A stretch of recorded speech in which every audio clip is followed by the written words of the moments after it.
The team of people who make Senves what it is shares in the vision and passion of producers and off-takers. Consistent in our efforts, we don't want to leave anything to chance. Therefore, we developed the Senves Group Agri Rewards loyalty scheme. In this country's new chapter, we have proven our commitment to sustainable agriculture, as well as to those who were left behind. Thought-leading initiatives such as Nation in Conversation was created by Senves a few years ago to encourage dialogue between everyone in the food value chain right up to the consumer to better understand and manage change. Senves also fully understands the power of sport to bring people together. Senves partnered with Northwest Cricket with the Senves Spinners program, focusing on farm school cricket development. Yet another initiative to make a real change in rural communities. If the past century has shown us anything, it is that integrity, honor, respect and loyalty is a sound foundation to build on. At Senves, we are proud of this legacy. Because we value all people, we invest in you, the producer, the off-takers, the consumer, and every man, woman and child. Senves will continue to bring you integrated solutions. We will keep on creating new paths to navigate markets. Our passion is to see you succeed on your farm and in the value chain, now and for generations to come. Your passion, our vision. We are Senves, breaking new ground.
Grainlink is trots om weer deel te wees van landbou en ons is maar van landbou afhanklik en ons is natuurlik in die graanketting en ons is by die hinterland saal en waar kundige personeel vir u kan meer kom vertel van die waardeketting en dit wat gebeur en dan ook vir u meer kan sê van soos ons loyaliteitsskema wat ons het, die Agri Rewards en die waarde wat ons kan toevoeg vir u. Ons het weer eens 'n skaalmodel van 'n silo waar jy kan kyk en kom sien hoe 'n silo werk en baie opgewonde weer 'n verbeterde 3D brille wat ons het hierdie jaar om 'n virtuele toer te kan vat deur die graansilo en te sien die werking van 'n graansilo en wat alles gebeur. Ons app wat ons ook weer vrygestel het nou 'n opgedateerde app is ons baie opgewonde oor.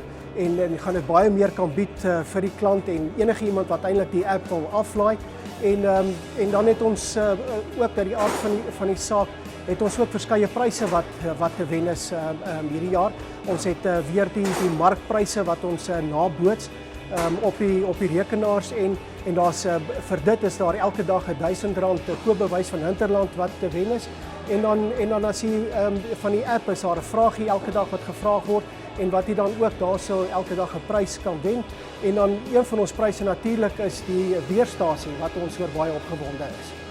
Ja, Senwes Grainlink nooi elke besoeker uit, of jy 'n produsent is en of jy nie 'n produsent is nie, om 'n draai te kom maak en te kom deel wees van wat in landbou gebeur, en spesifiek in 'n graanbesigheid, en ons verwelkom elkeen om deel te wees daarvan.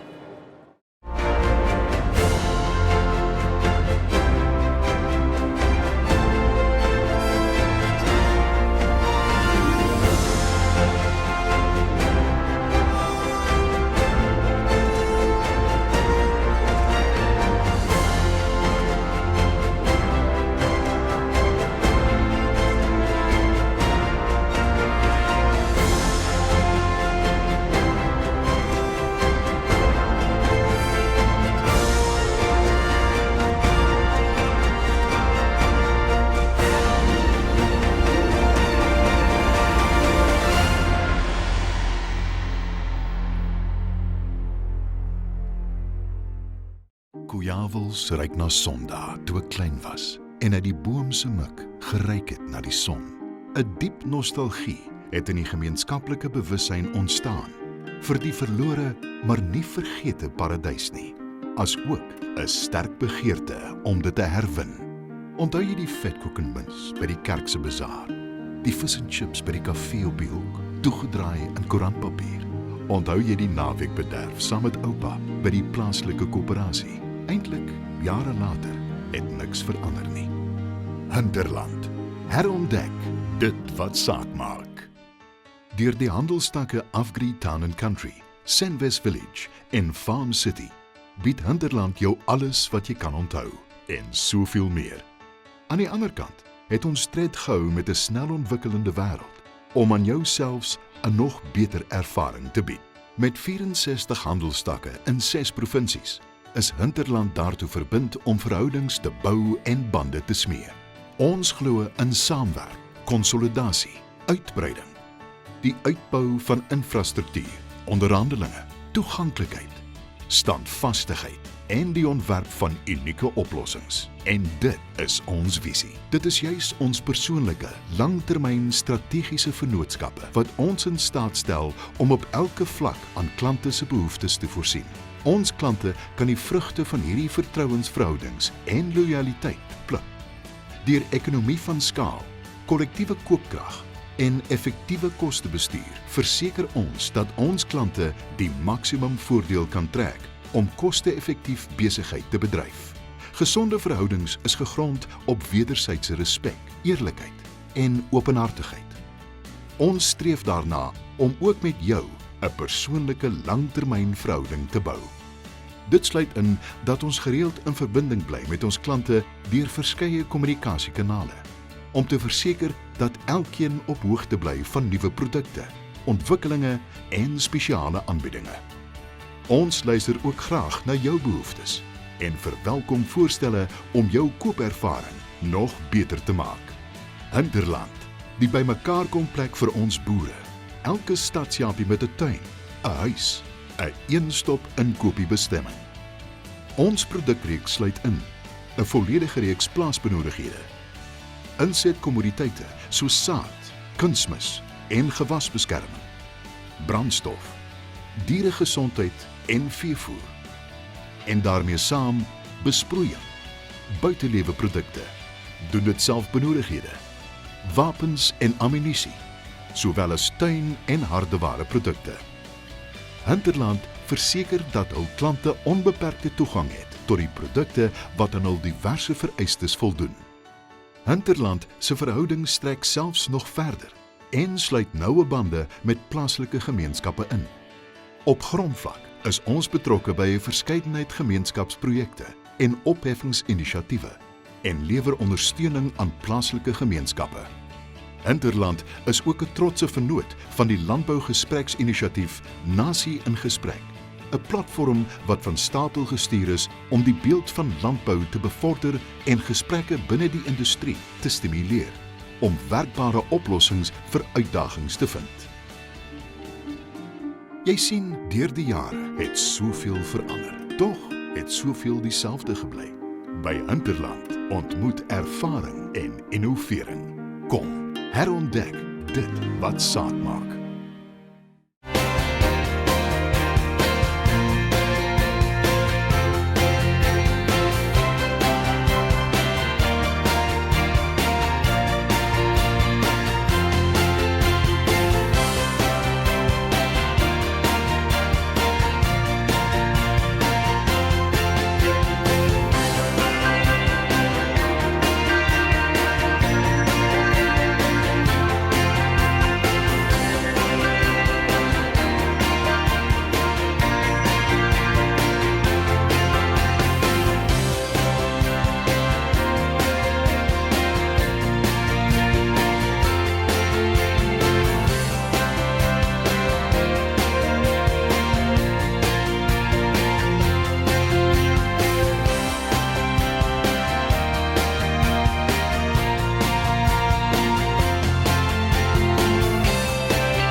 En hier is ons weer 2017, ons is weer by Nampo. Hinterland is weer by dieselfde stalletjie, maar die jaar met 'n verskil. Elke besoeker kan hierdie jaar by Hinterland verwag wat hy in die verlede gekry het, maar soveel meer en soveel beter. Ons het hierdie jaar baie spesiale aanbiedinge op gewere van verskeie bekende handelsmerke. Ons het 15% afslag op ammunisie sowel as arlaai-toeste en al jagverwante produkte. Met die tyd die jaar weet ons is almal op pad uit om te gaan kyk wat ons kan skiet en wat ons kan biltong van maak. Dit is wat waar ons lewe gaan. En dan verder kan ons kyk die dienste wat ons het by landbou en die dienste wat ons in die landbousektor verskaf.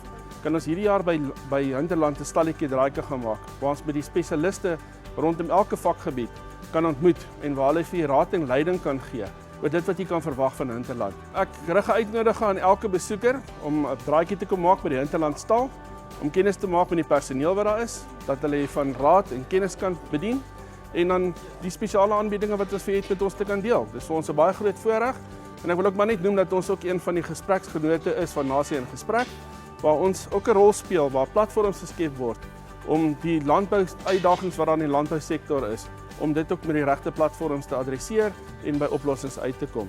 Sien julle weer.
'n besondere geleentheid omdat dit vir ons 'n uitbreiding is van die platform waar ons met ons kliënte kan kontak maak. En by Nampo is dit die geleentheid in die plek waar mense kom rondloop, hulle is ontspanne, mense kan lekker gesels oor besigheid, oor ons produkte. So dis regtig lekker as ons kliënte vir ons kom hallo sê en ons lekker met hulle kan gesels. Ons is betrokke by Nasie in Gesprek want ons sien dit as 'n geleentheid om met die algemene publiek in aanraking te kom. Landbou is nie net belangrik vir die landbousektor nie, dit is belangrik vir die hele nasie en vir almal in die wêreld. En ons het gevind dat min mense deesdae toegang het tot plase of 'n noue betrokkenheid met landbou. En Nasie Gesprek is vir ons 'n voertuig waarby ons by die gewone Jan publiek kan uitkom en hulle bietjie kan opvoed en gesels oor landbou sodat hulle ook die belangrikheid van hierdie sektor besef in hulle eie lewens elke dag. So as we almal uitnooi, kom maak gerus 'n draai by ons stalletjie, kom gesels met ons. Vertel vir ons hoe ondervind jy ons produkte, hoe gaan dit met die stropery? Ons sien uit daarna om van julle te hoor.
Ons is vandag hierso by ons netbank stalletjie by die Nampo Oesdag. Wat julle hierso by ons netbank stalletjie kan verwag is die hele netbank.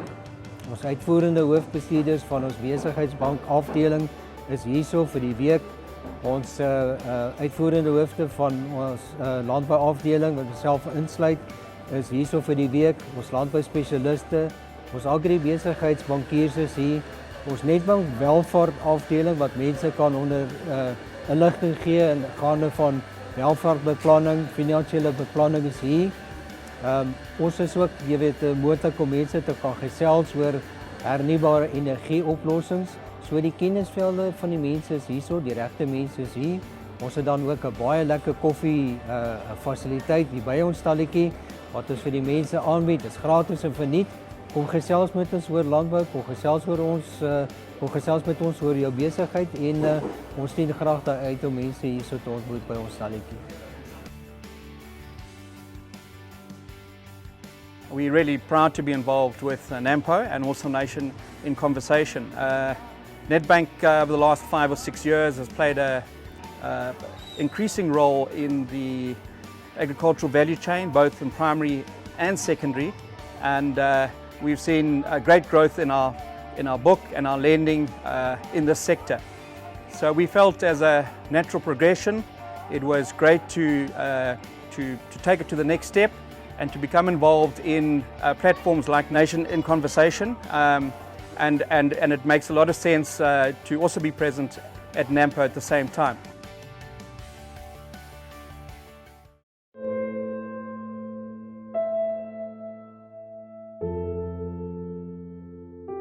What you leave behind is not what is engraved in stone monuments, but what is woven into the lives of others. Our deep respect for the land and its harvest is the legacy of generations of farmers who put food on our tables, preserve our landscape, and inspire us with a powerful work ethic. By being devoted to the value chain that supports food security, we are connected to the families it feeds, the potential it nurtures, and the purpose it provides. Your vision, our passion. Senves, breaking new ground. With its operations in the heartland of central South Africa, Senves has been serving the entire food sector, not only in South Africa, but also beyond the national borders for more than 100 years. We feel the bite of every drought and the joy when the rain finally comes. It's about being there for you when it matters most. Adaptability and innovation are some of the most important traits needed to thrive. Our constant drive to better our services and products has enabled us to develop integrated business solutions with the final aim to provide workable solutions. As one of the most respected agribusinesses on the continent, our team is tuned to the beat of ensuring sustainable livelihoods for all. And as partners do, we see your improved value, productivity and profitability also as our success. Senves has invested in a number of independent corporate entities to broaden our role in the agri-value chain. Having the right tools and supplies are important factors in running a farm. Joining forces makes us stronger, such as the Hinterland joint venture between Senves and AFGRI. Trading as AFGRI Town and Country, Farm City and Senves Village, Hinterland provides a retail offering through 64 branches in 6 provinces, including a variety of products and services. Bringing you the best quality and reliable equipment is a priority for us. Senves Equipment is therefore the exclusive supplier of John Deere and JCB whole goods, parts and services to Central South Africa and the Eastern Cape through 27 outlets and 18 workshops. Senves also recognizes the importance of precision farming to ensure profitability and sustainability. We therefore work with you towards tailored solutions. Senves Equipment expanded its footprint to the Western Cape through a joint venture with JDI as exclusive John Deere and JCB supplier in this province. Prodist is now one of the largest wholesale and bulk suppliers of agricultural implement components, replacement parts and tools, with over 1,500 outlets in Southern Africa to ensure accessibility to supplies. Another partnership to create a reliable supply chain. Grasland specializes in producing high-quality dolomite and calcite lime products for agriculture and industrial use from their 4 mines in the Northwest Province.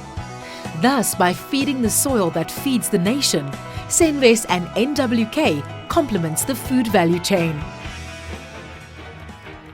Without quality seed, the input value chain is as good as broken. Senves Seed gives producers peace of mind by providing this vital link in sustainable agriculture. The Senves service offering is crafted to assist you through an integrated business solution approach. Getting the necessary funds to run a farming business is often a challenge. With the financial assistance offered through Senves Credit, you can breathe a bit easier. We offer unique and sustainable credit solutions to bridge the gap when you need it most, enabling producers and grain off-takers to afford new ventures and grow their enterprises. Need some assistance to afford the necessary movable assets? Look no further than Senves Asset Finance. This joint venture between Senves and Westbank provides financial services regarding all movable asset needs. Senves joined forces with NWK to create Certisure, looking after your personal and business risk management. As a financial services provider, we offer a comprehensive range of solutions from asset, crop insurance, financial planning, credit life insurance and medical schemes. We leave no man behind. Univision Broker Services provides administration services to various short-term insurance brokers to give you added peace of mind. Market access is a crucial link in the food value chain.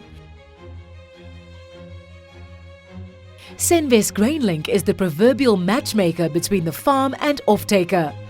The grain storage capacity of Senves GrainLink silos is a staggering 4.8 million tons in its 68 grain silo complexes. This is slightly more than a quarter of the total capacity of the country's commercial grain storage infrastructure. We make sure that the harvest is handled with care throughout our grading, weighing and storing process. Through 18 grain procurement offices and grain trading desks, we create a smooth link between grain procurement and marketing. Basis Link was developed by Senves GrainLink, an online grain basis trading system to make trading more transparent. Supporting the Senves GrainLink notion of easy, transparent trading, electronic silo certificates is an efficient, secure system, allowing owners to safely and conveniently manage their own portfolios online. Transporting your goods to the market is as old as farming itself. Senves and Imperial Logistics saw the need and formed Grainovation, offering specialized transportation of grain commodities in Southern Africa.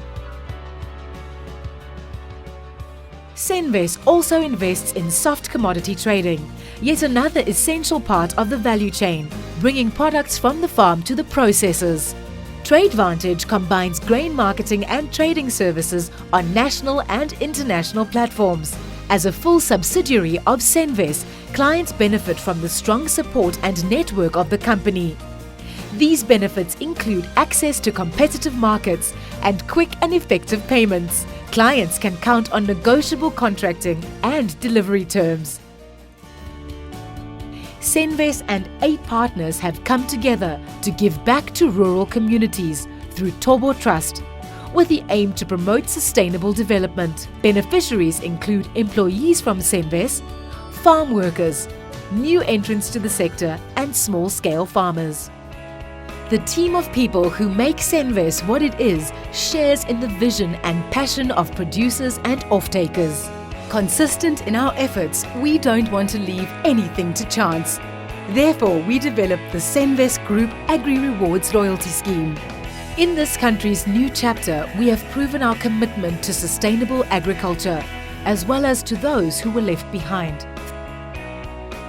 Thought-leading initiatives such as Nation in Conversation was created by Senves a few years ago to encourage dialogue between everyone in the food value chain right up to the consumer to better understand and manage change. Senves also fully understands the power of sport to bring people together. Senves partnered with Northwest Cricket with the Senves Spinners program, focusing on farm school cricket development. Yet another initiative to make a real change in rural communities. If the past century has shown us anything, it is that integrity, honor, respect and loyalty is a sound foundation to build on. At Senves, we are proud of this legacy. Because we value all people, we invest in you, the producer, the off-takers, the consumer, and every man, woman and child. Senves will continue to bring you integrated solutions. We will keep on creating new paths to navigate markets. Our passion is to see you succeed on your farm and in the value chain, now and for generations to come. Your passion, our vision. We are Senves, breaking new ground.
Grainlink is trots om weer deel te wees van Nampo en ons is maar van landbou afhanklik en ons is natuurlik in die graanketting en ons is by die hinterland saal en waar kundige personeel vir u kan meer kom vertel van die waardeketting en dit wat gebeur en dan ook vir u meer kan sê van soos ons loyaliteitsskema wat ons het, die Agri Rewards en die waarde wat ons kan toevoeg vir u.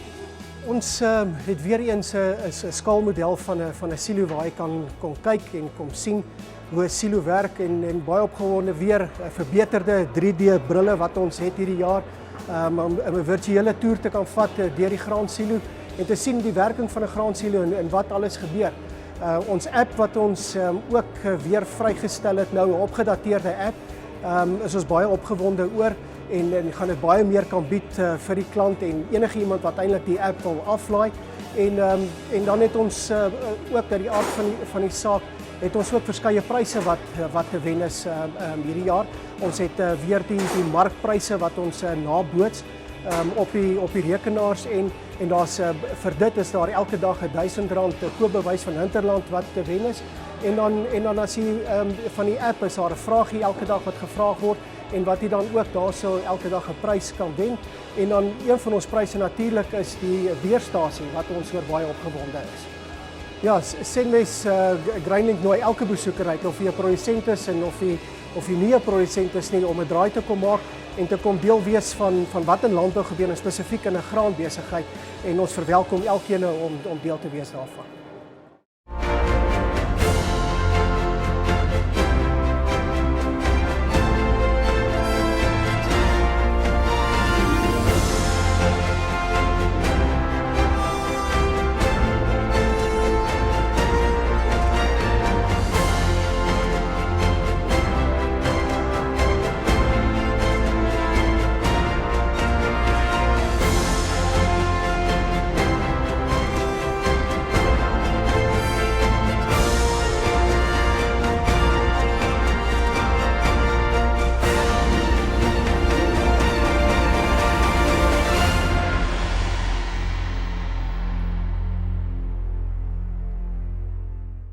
Koejawels ruik na Sondag toe ek klein was en uit die boom se mik geruik het na die son. 'n Diep nostalgie het in die gemeenskaplike bewussyn ontstaan vir die verlore maar nie vergete paradys nie, asook 'n sterk begeerte om dit te herwin. Onthou jy die vetkoek en muns by die kerk se bazaar, die vis en chips by die kafee op die hoek, toegedraai in koerantpapier? Onthou jy die naweekbederf saam met oupa by die plaaslike koöperasie? Eintlik, jare later, het niks verander nie. Hinterland, herontdek dit wat saak maak. Deur die handelstakke Afgri Town and Country, Senwes Village en Farm City, bied Hinterland jou alles wat jy kan onthou en soveel meer. Aan die ander kant het ons tred gehou met 'n snel ontwikkelende wêreld om aan jou selfs 'n nog beter ervaring te bied. Met 64 handelstakke in 6 provinsies is Hinterland daartoe verbind om verhoudings te bou en bande te smee. Ons glo in saamwerk, konsolidasie, uitbreiding, die uitbou van infrastruktuur, onderhandelinge, toegang. Koejawels ruik na Sondag toe ek klein was en uit die boom se mik geruik het na die son. 'n Diep nostalgie het in die gemeenskap. Engine, Grain SA and John Deere.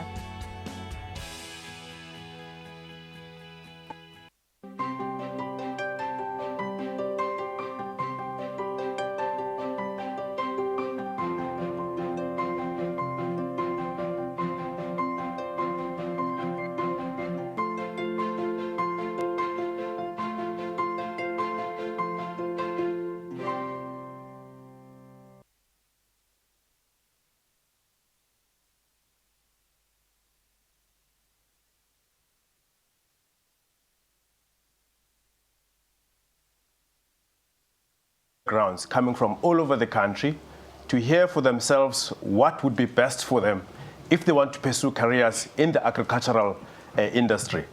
And equally diverse is our panel, very competent panel, very high level, and I'm hoping that you will make this enriching for the students that are here. On my left here, I've got Yanni de Villiers, who is the CEO of Grain South Africa. Next to him is Omri van Zyl, who is the CEO of Agri South Africa. And then we have Prudence Motsio, who is Afgri HR Manager, Human Resources Manager. And then I've got Flint Menkes, who is the financial analyst at this big conglomerate called Senwes. It's a huge agricultural company. You are welcome, and you will have an opportunity to participate and ask questions and seek for clarification. By the end of this session, I honestly hope that you would have enjoyed it and you'd go back home with something to chew on. Before we go to the students and give them an opportunity, I would like to put up a very controversial question to start the discussion. If you mention agriculture in South Africa today, the first picture that comes into mind is an old boere, grey-haired, khaki-clad guy who's in a farm somewhere far from the cities. The image is that of an aging industry represented by this old boere, khaki-clad guy. Is that the reality or is that a perception? And if it is a reality, how can we change it? Or if it is indeed a perception, how can we change that perception? I'll start with you here. Yeah, well, I think if we start and looking, that is the truth, but I think it has been moving on, and especially as the technology in agriculture have changed. Yeah. You know, if we look at the equipment around here, you can see there's a lot of computerized equipments and satellite technology, and I think as the technology has advanced, the ages are changing. You know, when we do surveys to see, you know, for instance, if we have our Congress, how many people are, you know, younger than 25 and so forth, there's definitely a movement. And I think agriculture has changed from, let's say, the old traditional lifestyle thing to a more, you know, scientific managing technology and people thing. Yeah. So, and I think that has actually made the migration happening. And I would believe today that there's definitely some movement in the positive direction to make it younger and more appealing. And it is a lot challenging. And, you know, agriculture takes on challenges. Yeah. The aging thing is something that is a challenge to agriculture. And normally a boermaker plan, we find a way and we move on and get it solved. There might be really practical, very good changes that are happening behind the scenes, but at the perception level, we may not be getting that. Omri, what's your take? Yeah, we need to, I mean, we had a discussion last year about it as well. The perception is changing, and we are working really hard to change that perception. We're going to launch a campaign now where we have a big perception change kind of messaging that's going out. You must also remember that agriculture is a whole value chain, from the primary producer to right to the guy that sells at Checkers a piece of meat. So there's a whole lot of businesses in between. So if someone studies agriculture or is interested in agriculture, it's a very dynamic and a very, I think, interesting industry to be in.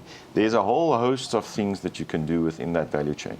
But I think knowledge, skills and experience are the things that are really important in getting people involved in that value chain. Yeah, Prudence, maybe from an HR background, you know of all the skill sets required and all the different careers required that you can pursue in agriculture. Would you take us through to some of the exciting? I think firstly, maybe just to talk about the perception. Yes, it's correct, but I think it's definitely changed. So for an example, I'm in agriculture. And you would never expect that there would be a young black female in the agricultural sector. And what has become key over the years for me is that one needs to have a mind shift. And I think what's more important is that we need to focus on the youth being that perception that we need to change. They must be the drivers of changing the face of agriculture. So just to add on to what Nasie has said in terms of technology. So traditionally, agriculture has done very well, even with the perception of a white boer with, you know, in this specific place, brown socks and whatnot. But if you look at agriculture now, with technology in mind and creative, innovative ways, those are being driven by young people. So you now find tractors that are technologically driven, that can plow and harvest a whole hectare of a farm, which is all being driven by young people. So I think the mind shift is key for me in attracting these young people into the industry. So the different careers that we have in agriculture, so one of them is HR, because for a farmer to be successful out there, or for a business to enable that support to a farmer, you would need your supporting function being either finance, being marketing, and then you also go into the background where you have your IT specialists, you look at your lab analysts that are going to make sure that the farmer plants the right seeds in the right soils with the right agronomists to make sure that they get the greatest harvest out of their, their soils. So really the careers are endless. If young people can get out of the perception that agriculture is only for a specific sector or diverse culture, then we've got a problem. Maybe to put the question differently and become at least more personal now. Yes. When did you join the sector and how old were you? I joined AFGRI specifically 8 years ago. Yeah. And for me, what I was attracted to is that I wanted to be part of a bigger picture in terms of the food space. Mm-hmm. So what was critical for me is that I don't think there ever will be a day where one will stop eating. and what was my key driver was, if you look at other countries, such as Somalia, in the African countries, they're going hungry because firstly, they either don't have the skills to optimize their land, or they just don't have the opportunity, or the mind shift is the problem. So the solutions is in those industries is always US aids from other international countries. But if you think about it, and anybody can challenge me on this one, but I really believe that in South Africa, we hold the key to food security. We've got fertile soil, we've got wealth of information and knowledge from our traditional farmers. And so what's key is that we need to now work on transferring those skills from our traditional farmers to youth. So if I think of a corporate environment which I'm within, but in the agricultural space, what is important to me is to start getting the commercial farmers on board, rather than having a student that wants to become either a farmer or IT technologist or lab analyst or business strategist. We need to partner those people with experts. We'll come to the assistance that we can offer to young people. I want to come to Flint. Flint, when did you join this space? When did you join Senvest, and how old were you? I'm actually been only a year at Senvest. Yeah. And I'm 27 now. So after the studies, I did my articles and then I joined Senvest. So it's only been a year now, yeah. All right. And what did you study? Chartered accountancy. Yeah. Chartered accountancy. So agriculture can actually be cool and get accountants as well. Yeah, agriculture is actually very cool. The good thing about agricultural businesses, it's not co-ops like in the old days. Now it's commercial corporate companies. Yeah. And it's very a very challenging environment in the sense that you've got different industries actually, like Omri touched on the value chain. You've got different industries and in one company. If I may use Senvest as an example, we have retail, we have logistics, storage and handling, financial services and insurance. And then you've got the corporate functions like finance, legal. So it's all of these businesses that needs to be integrated into one business and to work as a group. So for young professional people that want to be in a challenging environment and that wants to grow their skills, the agricultural companies is a great way to start. Yeah. Yeah. But obviously, back to you, it doesn't necessarily mean that we're saying the old guard should vacate. They could be of great assistance to the young entrants in this agricultural space. Yeah, I think agriculture is very rich in that sort of tradition where the old guard helps the new guys. I mean, there's so many stories about family farming, and the fact that they're sustainable is because the skills have been transferred over the generations. But now with this transformation that the country is in general, Grain South Africa, as we sit here today, we're employing 90 mentors. That's mostly commercial white farmers helping black farmers to become commercial farmers. Yeah. So this is the transition period that we are in. If we look at the database of black farmers, for instance, in South Africa today, we've just asked the computer to give us, there's about 10,000 of them in the database. What percentage of them are younger than 35? Now, I don't know why I picked 35, but that was a round number. It is 15%. So there's already a group of youngsters coming through. And when we talk to them at grassroots level, we are getting an excitement also from them. But I think the point that Prudence was making about the food security, the bigger picture, we want to make sure we're sustainable in terms of looking after the planet, and the practices that we're using are sustainable in that way. But it is actually a very nice thing that you might not necessarily find in other countries. This, one generation helping another one to move on. Not just over race, but also over the generation gap. I like the fact that you speak about mining data from your computer and analyzing it and packaging it, and so clearly in all of that process, you have to have statisticians, you have to have IT people in this agricultural space. My hair might be white, but it's because I've got many miles on. I'm not that old.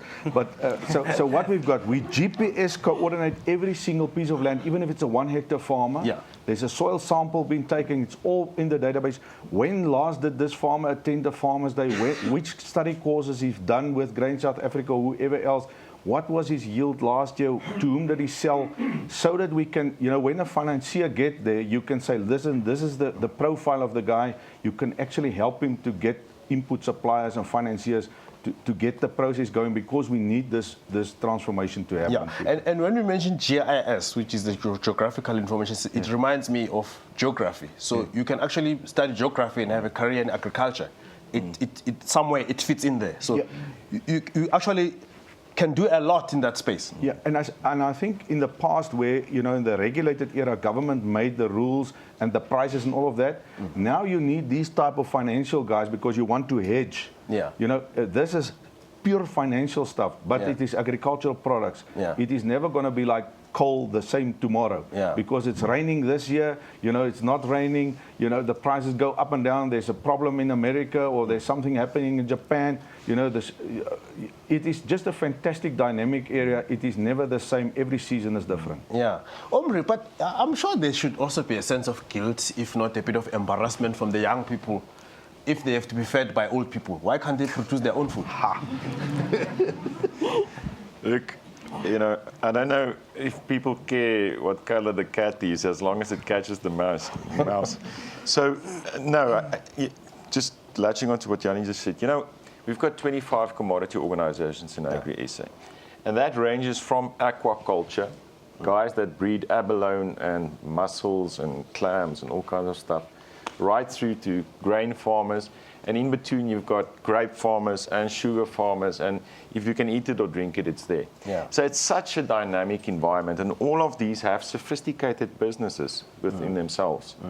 And a lot of them have export markets, and so it's actually a very diverse kind of business. So a lot happens actually from the farmer to because people seem to think that Woolworths, But are there opportunities for young people in this economic environment? The agriculture is the growth node for the South African economy.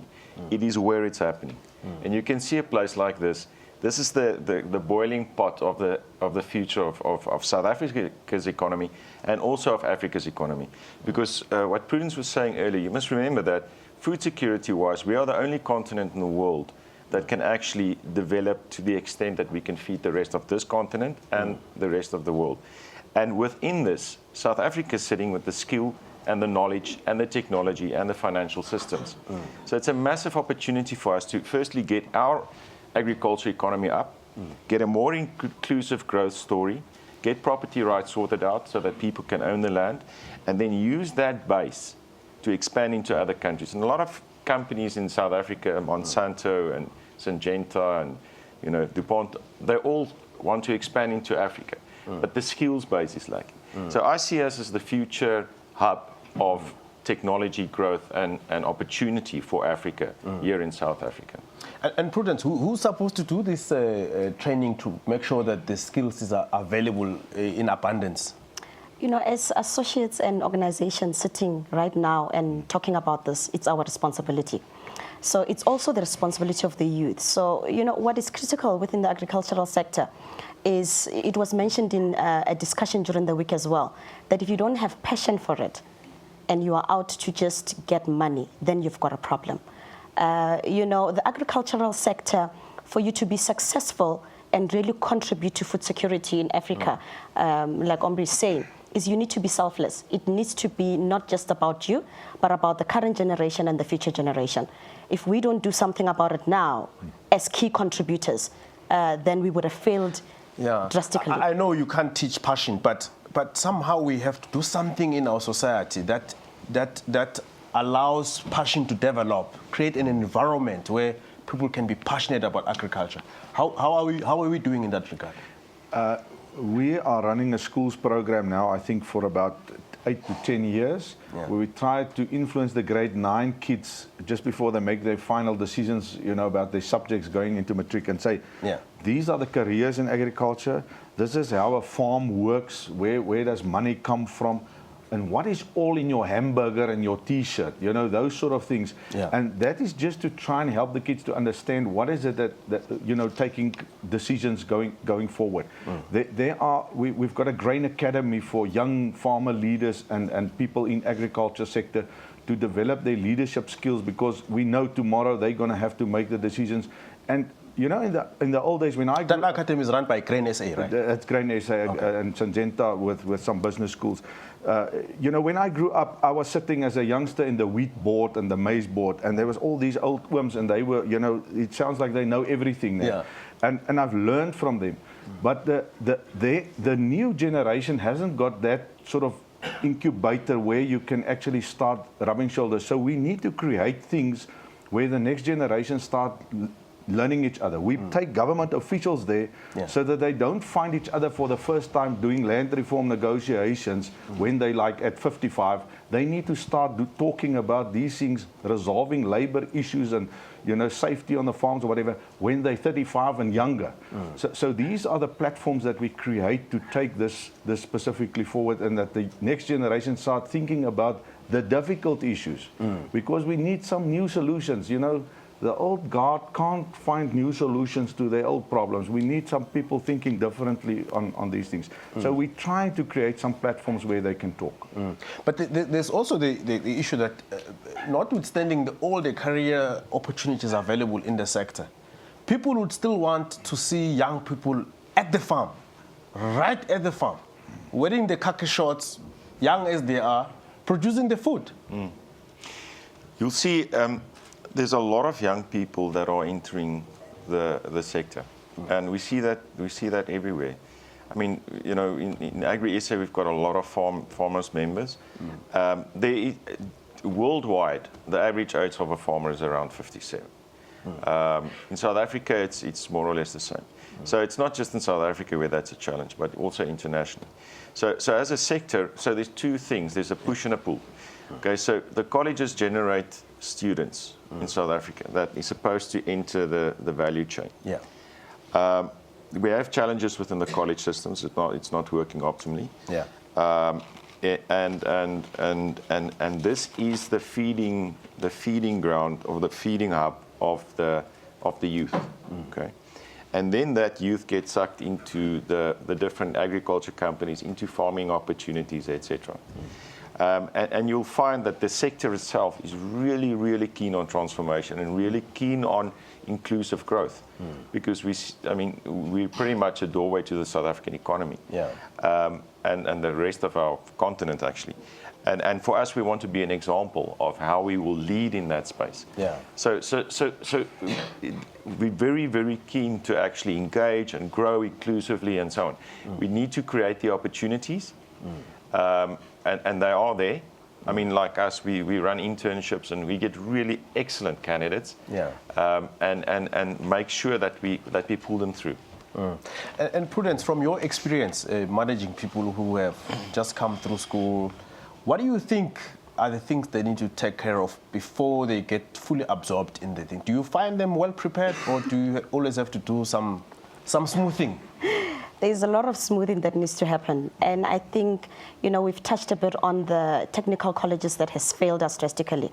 But I think there's still hope within our organizations. So specifically at AFGRI, if I speak of the three main companies that we have that deal directly with the farmers. So we've got an organization called Harvest Time, where we attract learnerships or community members that would like to partake in the farming space. And so we operate from a small-scale farmer perspective as well as your large-scale farmer perspective. Once we've taken them through these learnerships, they then become mentors to obviously upcoming other young farmers that would like to operate within the space. And we counter that by having an organization called Grain Management, where we also have technical learnerships in the form of grain management and production, where these guys operate within our silos. So one key thing, which I would like to just include as well in our equipment company, where we have a lot of apprenticeships that we partake in on an annual basis and actually absorb at least 100% of the technicians that we get on site, is that I've realized that from an HR perspective, you need to get an expert to be followed by a person that's interested in a specific sector.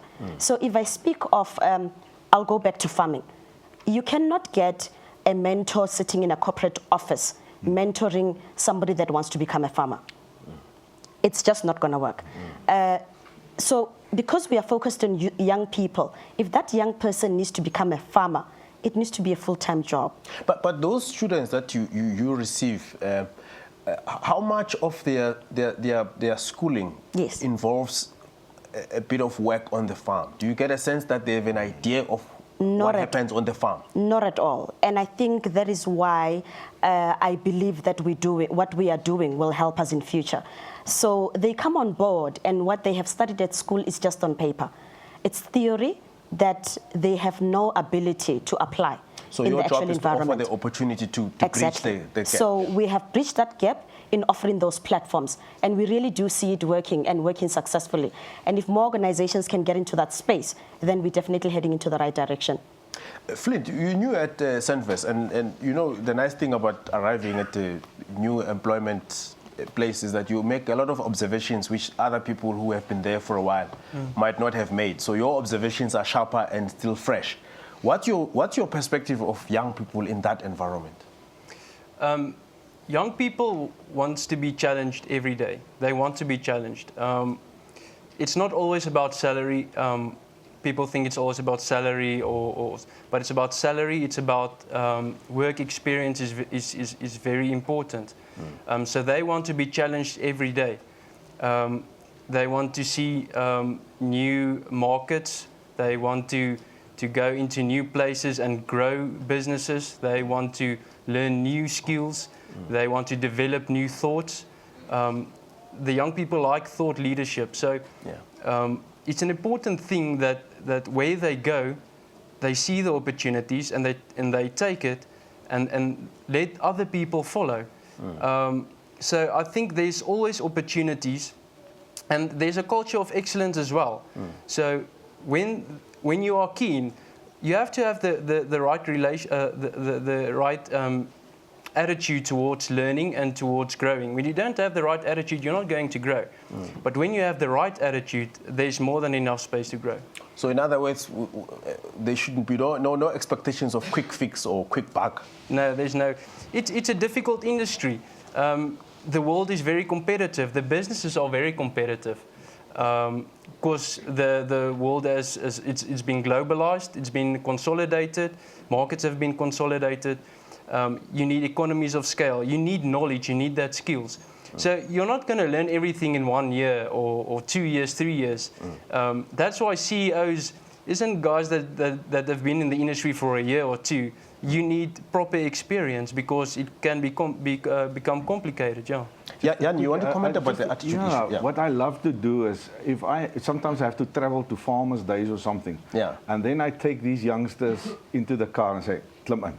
Now we're going to drive to Matatiel. It's like 6 or 8 hours, and we sit in the car and we talk about life, not just farming, but life.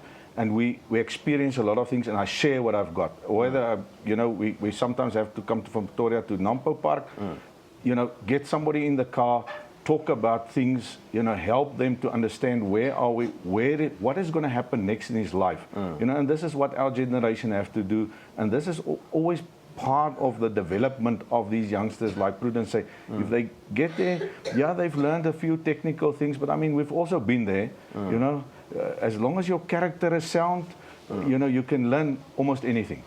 But people need to take that responsibility to get them into the car and do the hard yards with them. But there's also this issue of the rural city divide, where our young people increasingly want to be in the city.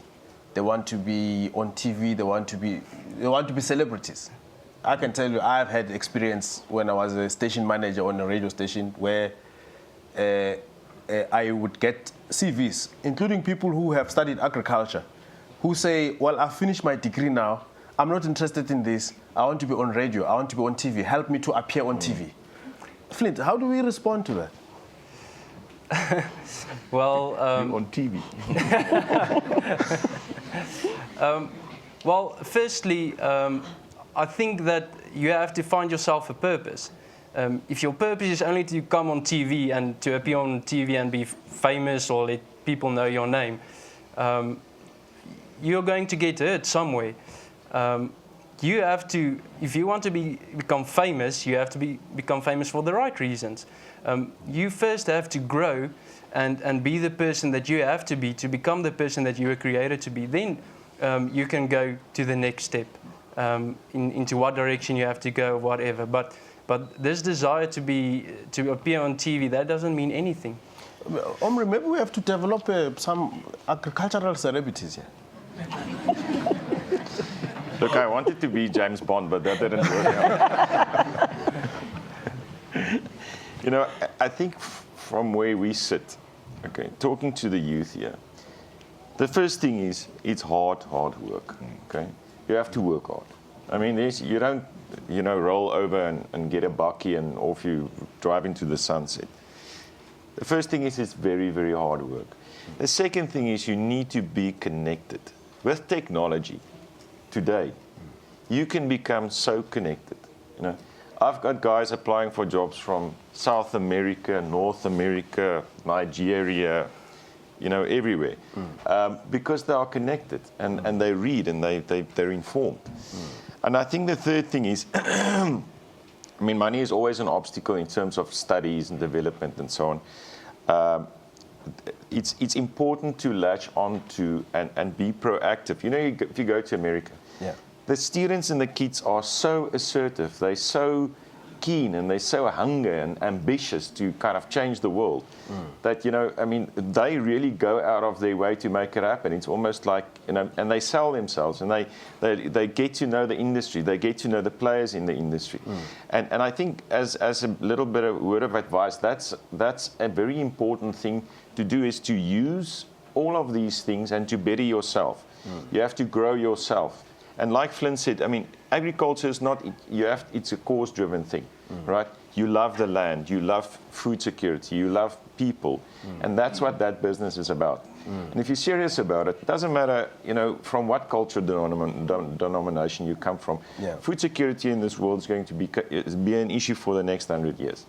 This is a great career opportunity, but you're going to have to work very hard and understand what goes on in there. Yeah, and Prudence, you and I once spoke about this issue of people's attitude and their assertiveness, and how important is that? I think it's very important, Pumelelo. What's critical, especially with the youth of today, is that they are not as grounded as, our UMPs were back in the days. And, we hold really a critical responsibility to transform the thinking of the youth. And I know we keep talking about transformation, but I think it needs to start. Is it not because they've got too many options now? That is true, but options with no full thought through is a problem, because firstly there are many options, whether be it in agriculture or outside of agriculture. But if you have not thought thoroughly about what your direction should be, and thought about it not only from a money perspective, but from a contribution point of view. So our current youth will one day become parents. They will one day get to sit where we're sitting today to try and speak to youth at that stage in terms of what would have failed, what would have been successful, what we need to continue doing, or what we need to stop doing. And so the transformation that I'm trying to talk about is, if we don't ground our youth now, we're not going to get it right. And how then can we ensure that grounding or transforming the thoughts of these youth is that we need to start going out there more.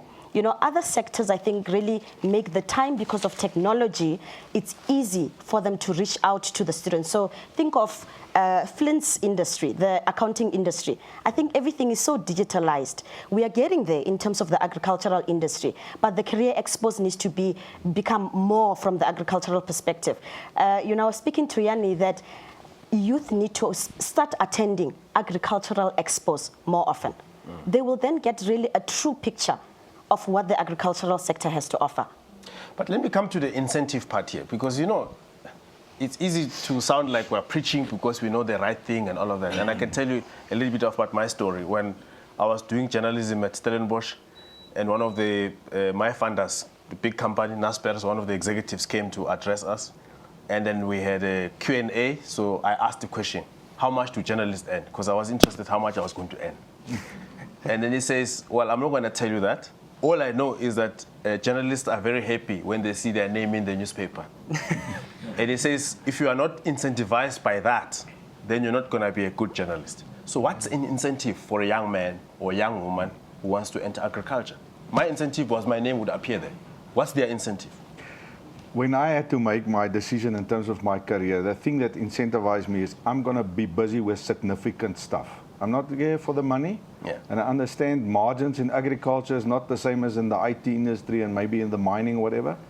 But I'm going to change people's lives by make sure there's enough food in this country and we can help the continent with what we're doing here to feed people. And at the moment, we're changing even household by 1 hectare at a time. Getting a commercial yield on 1 hectare is changing people's lives, and this is significant to me. And this is what that made me make the decision. I didn't thought one day I'm going to be famous or sitting on the TV or in the newspaper or something. Yeah. If I can change that, mama sitting there and feeding her children tonight, and I can make it easier for you to do it, then I've done my thing. Omri? Same story. I'm actually a lawyer. They say talk is cheap until you hire a lawyer. But so I mean, growing up near Kimberley on a farm, and I got my passion from there. And then I went into Deloitte, so I was in a very hardcore, consulting financial environment where I started a business called the Deloitte Africa Agribusiness Unit. And what I eventually did is I resigned and I just focused on agriculture, and I made sure, and that's why I'm saying, you have to understand who the players are, you have to make the connections, you have to do the research, you have to understand how the whole system works. And once you have that kind of knowledge and that kind of contacts, you can actually develop yourself from there. So you can be an accountant or an HR person or a lawyer or an economist, but agriculture is such a broad and diverse environment that you will do something that you feel passionate about. I mean, if you talk to the guys that breed mussels, I mean, you must listen to those folks talk about mussels, It's like, really?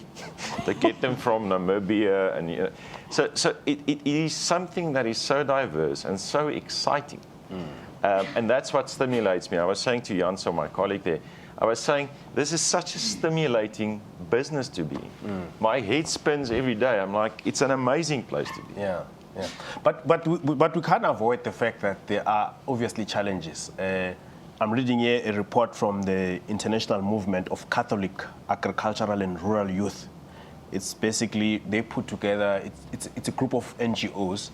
They put together a report that shows that the youth have difficulties in entering the sector because of limited knowledge, limited access to policy making. They can't influence policy, limited access to finance, and limited access to the market. So these are the challenges that have been cited elsewhere as one of some of the obstacles that prevent young people from entering. How do we resolve those, Yanni? If we can change the image of agriculture, that it's not that image or perception that you started off with this discussion, I think then it will become easier for them to understand that there are more options. If I'm an IT specialist today, if I look at the future of data science in agriculture, how do we mine all this data that this computer is sending back to the farmhouse or to your study there? What is the tonnages that it harvested per meter or per whatever, and then to take that and change that into a new plan for your next production season or something like that. That ability, then you can say, all right, somebody who's got that skill can actually come into agriculture. But we need to make sure that people understand that agriculture, I was talking to the farmers and say, you need to have somebody with very good soft skills talking to all the compliant officers coming to your farm to check your labor records, to check, every single compliancy thing that you have to do. The farmers are getting bigger, becoming businesses. There's lots of risk that you have to do. The farmer can't be, the specialist in all these fields. So you need people that can help you. And if we look at some of the bigger mega farmers, employing 600 permanent people, and not even talking about the seasonal ones, there's so many things that you can. But do you at Grain SA allow young people to experiment, to be adventurous, to play around and test ideas? You can ask them. They're sitting here in the audience. Let them tell you whether we give them a chance to do something like that. I hope that we can do that, to to give them that chance to, you know, the people who's running this business, the guy in charge of that, I think he's 38, this is his first time he's doing it, you know, so and I'm standing back, and sometimes you take a deep breath and everything is going to go smart. There's like, you know, 75,000 people here on the farm, and you hope everything is going well, but you need to give them that opportunity. Somebody gave it to me when I was like 35. You know, and I always appreciated that. So I've learned something back there. Now I have to say, all right, you know, just stand a little back. Sometimes take a bit of a challenge, but give them opportunity to go. Yeah. I think one of the key things in primary agriculture, one of the key challenges that we need to overcome is the whole property rights thing. The issue with that is, in South Africa and worldwide, farmers are funded by the banks. Okay? So if you don't own the farm, you cannot collateralize it, so you cannot go and lend money from the bank. And I think for new entrants, young guys that actually want to farm, that's a key challenge that we want to overcome. Because without that, the mechanism is problematic. You cannot really become a farmer if you don't own the land and can go and borrow money. So that's one of the things that we are working on quite hard. And that's also a game changer in terms of the rural economy and how it trades and so on. But what's the way forward, guys? I mean, I learned recently that there's a group in America, a hip-hop group, that has been composing songs and making videos on the farm, trying to encourage young people to farm. What should we do? Should we compose songs? What should we do to get not just the perception right, but to also get to improve on what we are already doing right, to get young people to be involved? Flint? Well, I think Omri already touched on it, and education is very important. At school, you don't learn the significance of agriculture. So you learn about economics, and you touch on different kinds of businesses. But the thing about agriculture is it's very interdependent. And when agriculture grows, other industries can grow with it. So at school level, people can learn to understand that agriculture plays a very important role in the economy, and that you can even grow bigger and bigger. So I think education is a very important tool. Yeah, Prudence? I think, you know, what we need to start focusing on is having more of such platforms like we do right now. And because this is going to open up the minds of the youth to understand that it's not only a farmer that exists within the agricultural sector, but there are other career opportunities that support this farmer to be successful. Not everybody is passionate about being a farmer. I'm passionate about being a farmer, but I'm not going to be one because it just takes a lot to be in that industry. But also, I just want to go back to having the passion as well. So one might have passion for the agricultural sector, but obviously have those challenges that you have mentioned. And what we need to be communicating in such platforms is that the youth need to start broadening their minds. But what can we do maybe to get young people to be in government and then be the advocates of agriculture in government? Because there's a policy question that I mentioned earlier where young people don't feel like they have access to policy making. Should we get young people to be politicians? Not really, not really. What I've realized is that young people don't read as much as the older generation did. And so in many cases, when a policy is out there for public comment, you will not find one young person that will tell you about that policy development. But if we are really transparent about it, from a government perspective and from organizations as well, in raising those challenges or agendas on platforms that are more accessible to the youth. So your Facebooks of this world, your Twitters of this world, your Nation in Conversations, you know, I think they would be in a better position to comment on those policies. Yeah.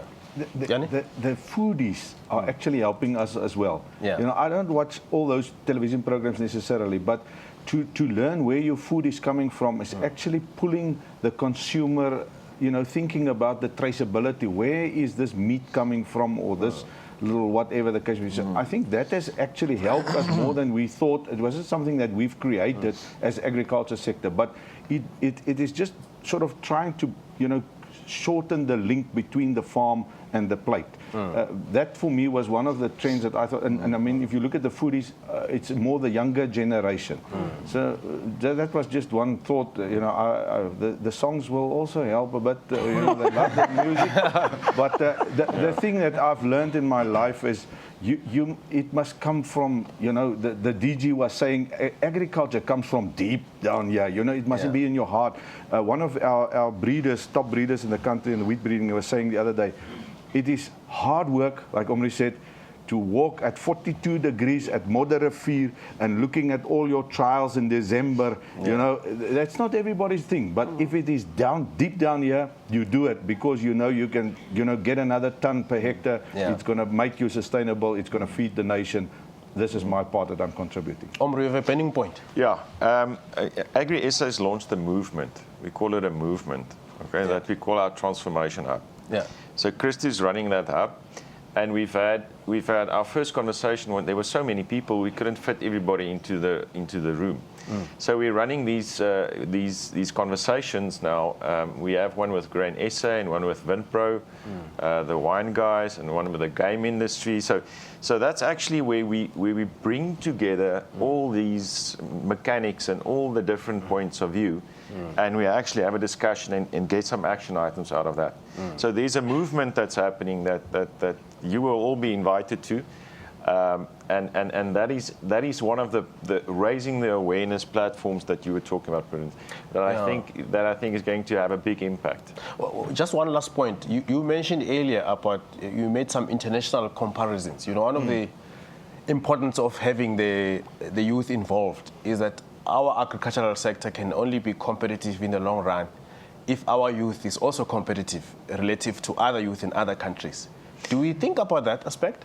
You see, it's a very interesting point, because if you look at, we're a member of the World Farmers Organization, and then, you know, we get around a lot and speak to different people, and, you know, in a place like Japan, as an example, they go to school 6 days a week. Those kids study like it's nobody's business. They are hyper-specialized in everything, even when they leave school.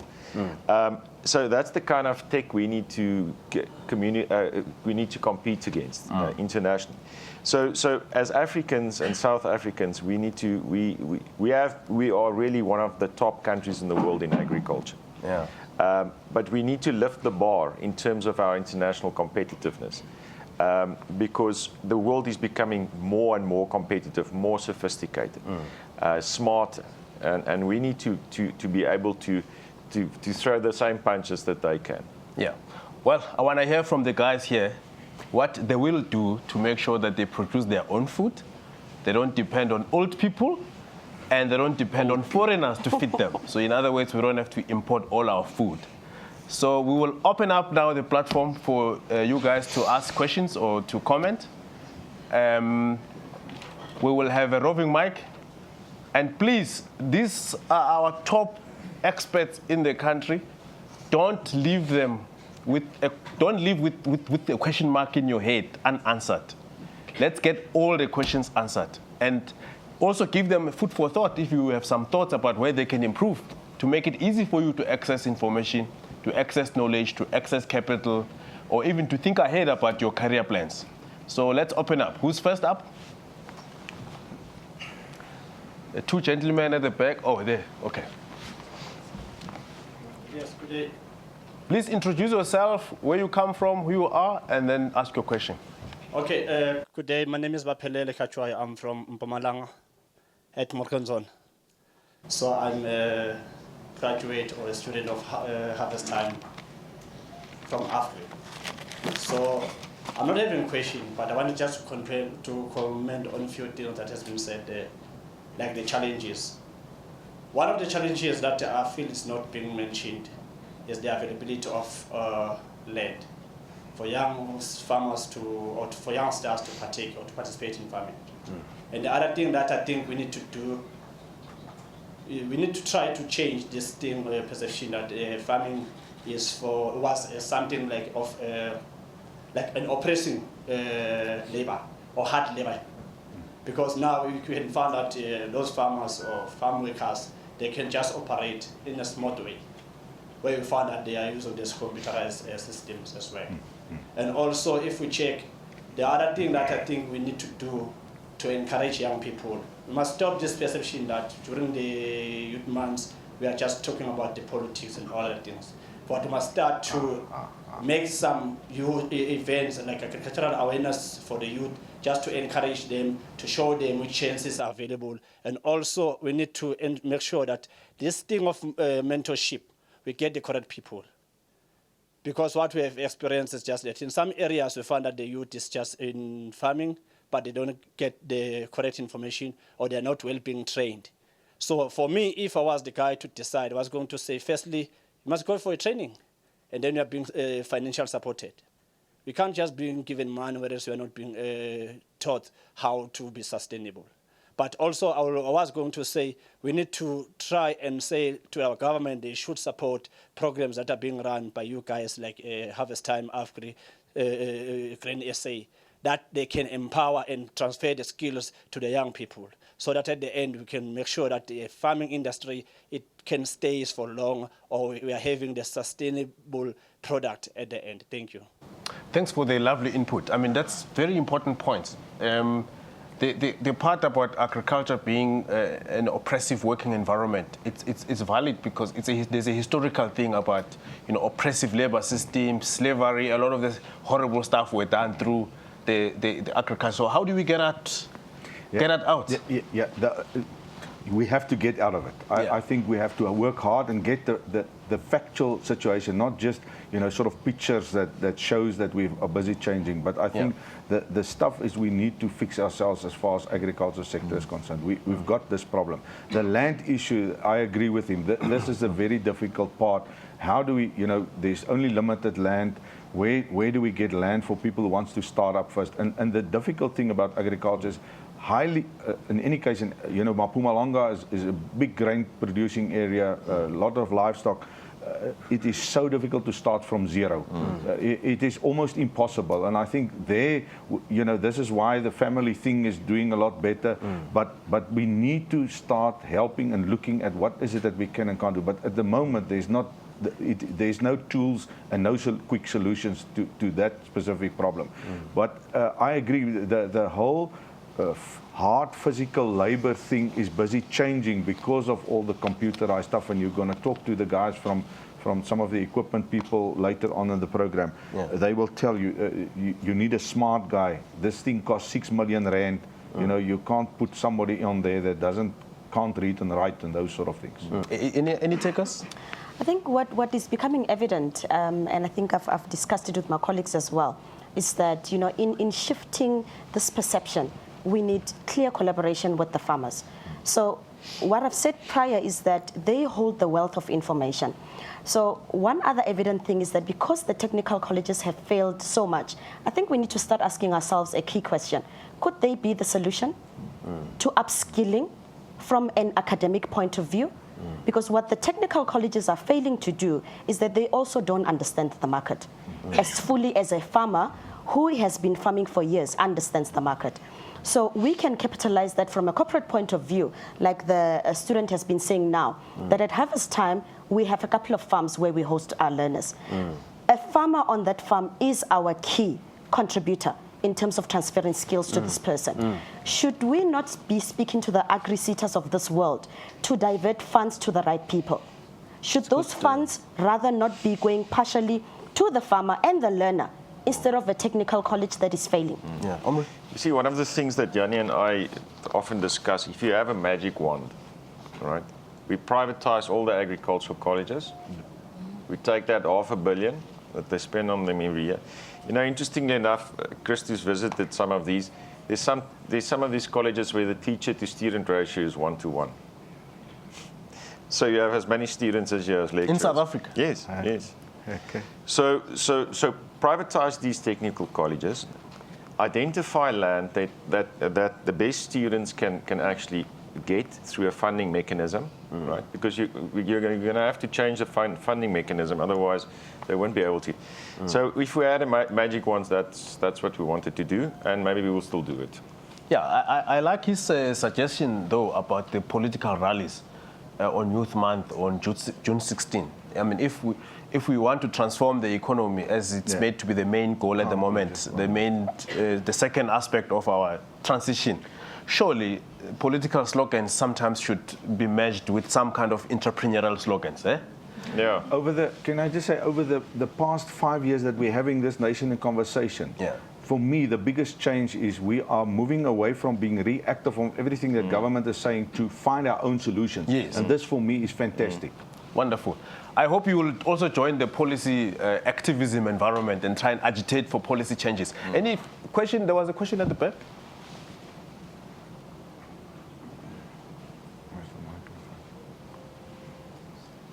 No, you see, when the food must fall. Yeah. Morning. I'm Benisa Hartman from Agricologist International. Now, we're a new kid on the block.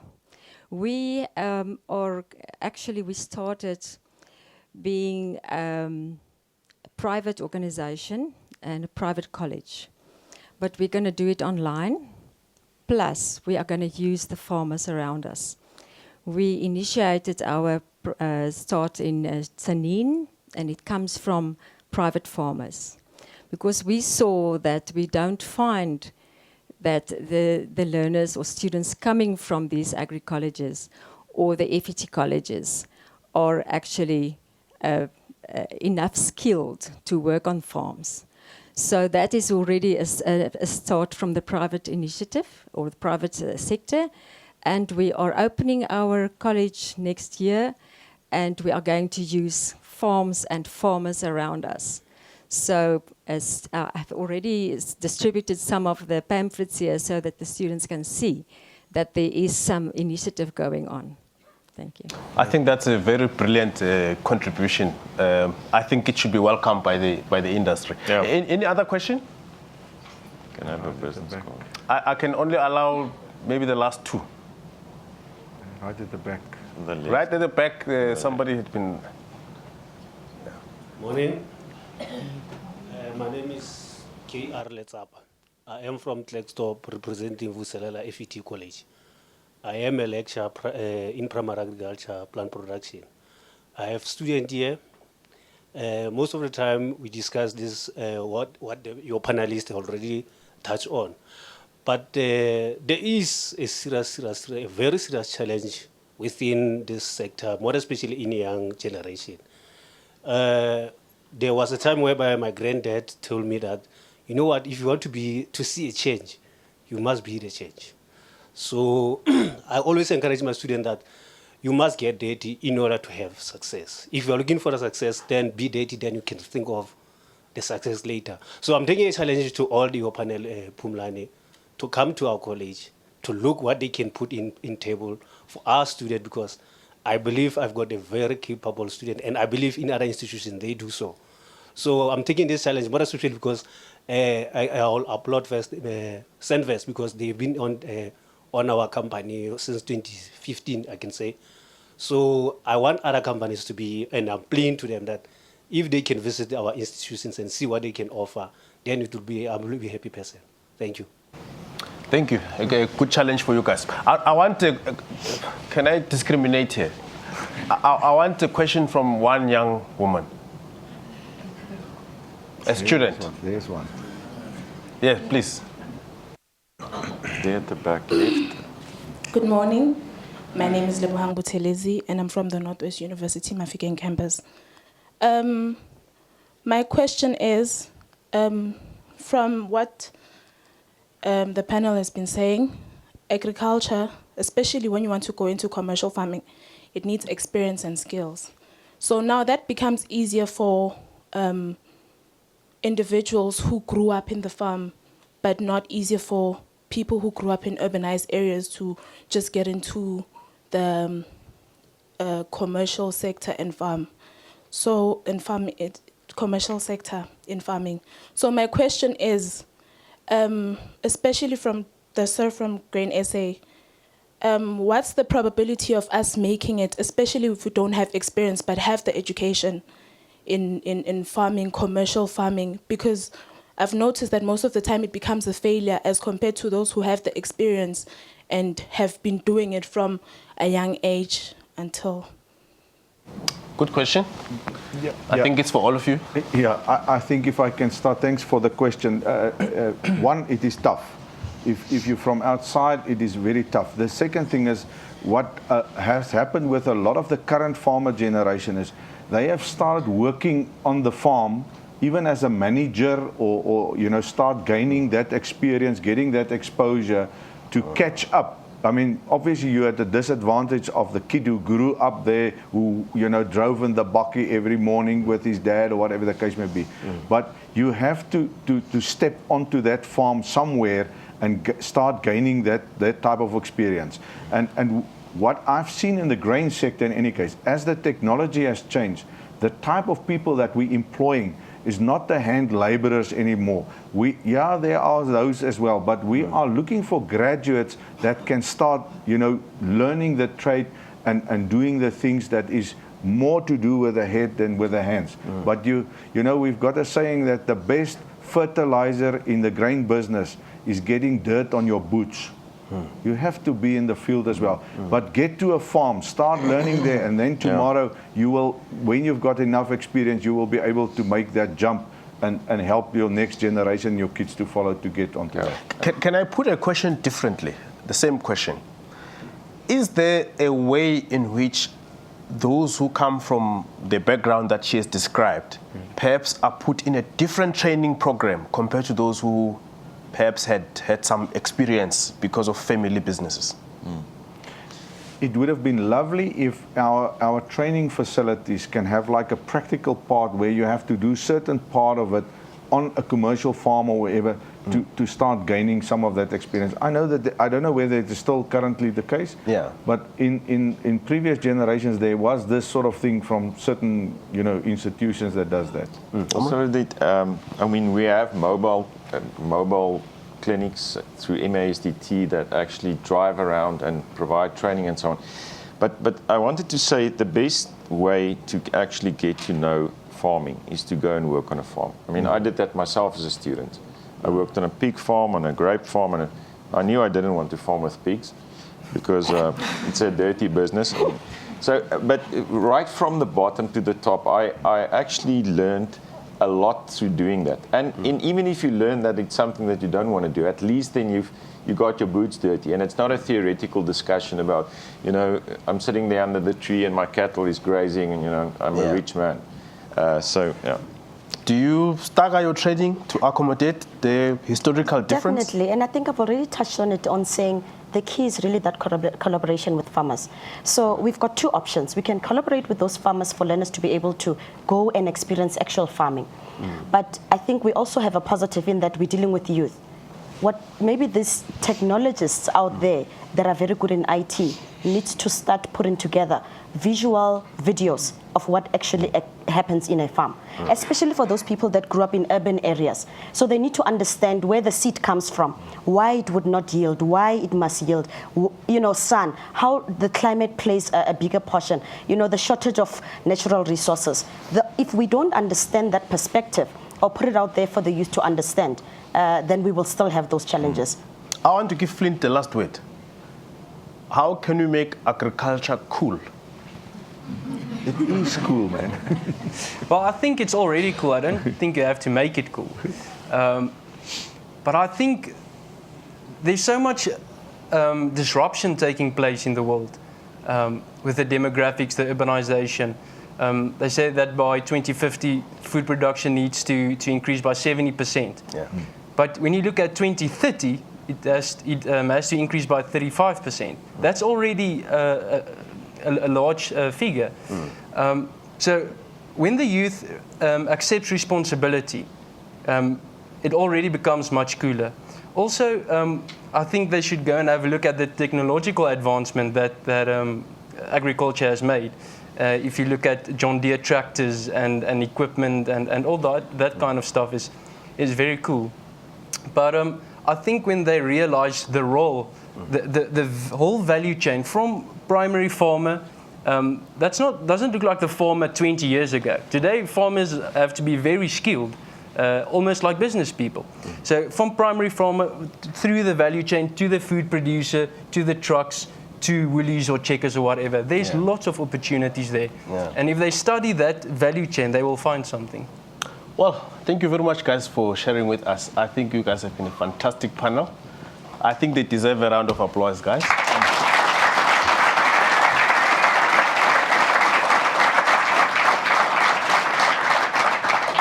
And that's it coming from us here at Nation in Conversation here at Bothaville, Nampo, Harvest Day. Thank you very much for joining us. Until next time. Bye.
What you leave behind is not what is engraved in stone monuments, but what is woven into the lives of others. Our deep respect for the land and its harvest is the legacy of generations of farmers who put food on our tables, preserve our landscape, and inspire us with a powerful work ethic. By being devoted to the value chain that supports food security, we are connected to the families it feeds, the potential it nurtures, and the purpose it provides. Your vision, our passion. Senves, breaking new ground. With its operations in the heartland of central South Africa, Senves has been serving the entire food sector, not only in South Africa, but also beyond the national borders for more than 100 years. We feel the bite of every drought and the joy when the rain finally comes. It's about being there for you when it matters most. Adaptability and innovation are some of the most important traits needed to thrive. Our constant drive to better our services and products has enabled us to develop integrated business solutions with the final aim to provide workable solutions. As one of the most respected agribusinesses on the continent, our team is tuned to the beat of ensuring sustainable livelihoods for all. And as partners do, we see your improved value, productivity and profitability also as our success. Senves has invested in a number of independent corporate entities to broaden our role in the agri-value chain. Having the right tools and supplies are important factors in running a farm. Joining forces makes us stronger, such as the Hinterland joint venture between Senves and Afgri. Trading as Afgri Town and Country, Farm City and Senves Village, Hinterland provides a retail offering through 64 branches in 6 provinces, including a variety of products and services. Bringing you the best quality and reliable equipment is a priority for us. Senves Equipment is therefore the exclusive supplier of John Deere and JCB whole goods, parts and services to Central South Africa and the Eastern Cape through 27 outlets and 18 workshops. Senves also recognizes the importance of precision farming to ensure profitability and sustainability. We therefore work with you towards tailored solutions. Senves Equipment expanded its footprint to the Western Cape through a joint venture with JDI as exclusive John Deere and JCB supplier in this province. Produst is now one of the largest wholesale and bulk suppliers of agricultural implement components, replacement parts and tools, with over 1,500 outlets in Southern Africa to ensure accessibility to supplies. Another partnership to create a reliable supply chain. Grasland specializes in producing high-quality dolomite and calcite lime products for agriculture and industrial use from their 4 mines in the Northwest Province. Thus, by feeding the soil that feeds the nation, Senves and NWK complements the food value chain. Without quality seed, the input value chain is as good as broken. Senves Seed gives producers peace of mind by providing this vital link in sustainable agriculture. The Senves service offering is crafted to assist you through an integrated business solution approach. Getting the necessary funds to run a farming business is often a challenge. With the financial assistance offered through Senves Credit, you can breathe a bit easier. We offer unique and sustainable credit solutions to bridge the gap when you need it most, enabling producers and grain off-takers to afford new ventures and grow their enterprises. Need some assistance to afford the necessary movable assets? Look no further than Senves Asset Finance. This joint venture between Senves and Westbank provides financial services regarding all movable asset needs. Senves joined forces with NWK to create Certisure, looking after your personal and business risk management. As a financial services provider, we offer a comprehensive range of solutions from asset, crop insurance, financial planning, credit life insurance and medical schemes. We leave no man behind. Univision Broker Services provides administration services to various short-term insurance brokers to give you added peace of mind. Market access is a crucial link in the food value chain. Senvest GrainLink is the proverbial matchmaker between the farm and off-taker. The grain storage capacity of Senvest GrainLink silos is a staggering 4.8 million tons in its 68 grain silo complexes. This is slightly more than a quarter of the total capacity of the country's commercial grain storage infrastructure. We make sure that the harvest is handled with care throughout our grading, weighing and storing process. Through 18 grain procurement offices and grain trading desks, we create a smooth link between grain procurement and marketing. Basis Link was developed by Senvest GrainLink, an online grain basis trading system to make trading more transparent. Supporting the Senvest GrainLink notion of easy, transparent trading, electronic silo certificates is an efficient, secure system allowing owners to safely and conveniently manage their own portfolios online. Transporting your goods to the market is as old as farming itself. Senvest and Imperial Logistics saw the need and formed Grainovation, offering specialized transportation of grain commodities in Southern Africa. Senvest also invests in soft commodity trading, yet another essential part of the value chain, bringing products from the farm to the processors. TradeVantage combines grain marketing and trading services on national and international platforms. As a full subsidiary of Senvest, clients benefit from the strong support and network of the company. These benefits include access to competitive markets and quick and effective payments. Clients can count on negotiable contracting and delivery terms. Senvest and 8 partners have come together to give back to rural communities through Tobo Trust, with the aim to promote sustainable development. Beneficiaries include employees from Senvest, farm workers, new entrants to the sector and small-scale farmers. The team of people who make Senvest what it is shares in the vision and passion of producers and off-takers. Consistent in our efforts, we don't want to leave anything to chance. Therefore, we developed the Senvest Group Agri Rewards Loyalty Scheme. In this country's new chapter, we have proven our commitment to sustainable agriculture, as well as to those who were left behind. Thought-leading initiatives such as Nation in Conversation was created by Senvest a few years ago to encourage dialogue between everyone in the food value chain right up to the consumer to better understand and manage change. Senvest also fully understands the power of sport to bring people together.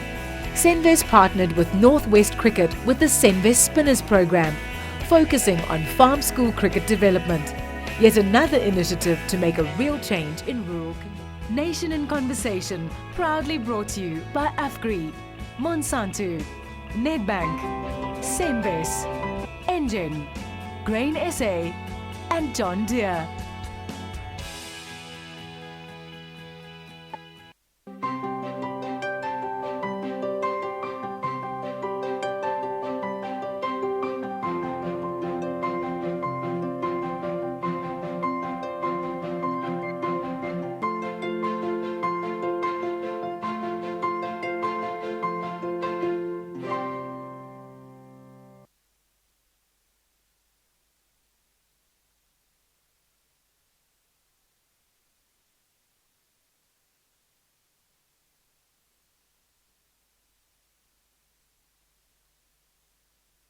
In the oil industry, somebody from a biotechnology background, somebody from precision farming and heavy equipment. And what joins them all together is they are all in the agriculture sector. So we're going to talk about the area of the sector that people don't always focus on. The fact that it's a sector with various career opportunities. Technology, equipment, biotechnology, fuel side, and it's all part of the same industry. What I am going to do is, guys, a few things. If you have a question, put up your hand at any time. Put up your hand and I'll take the question. If that means that you want to take part in the conversation, just put up your hand and... Sorry, ladies and gentlemen, there was a technical issue with sound. We're just going to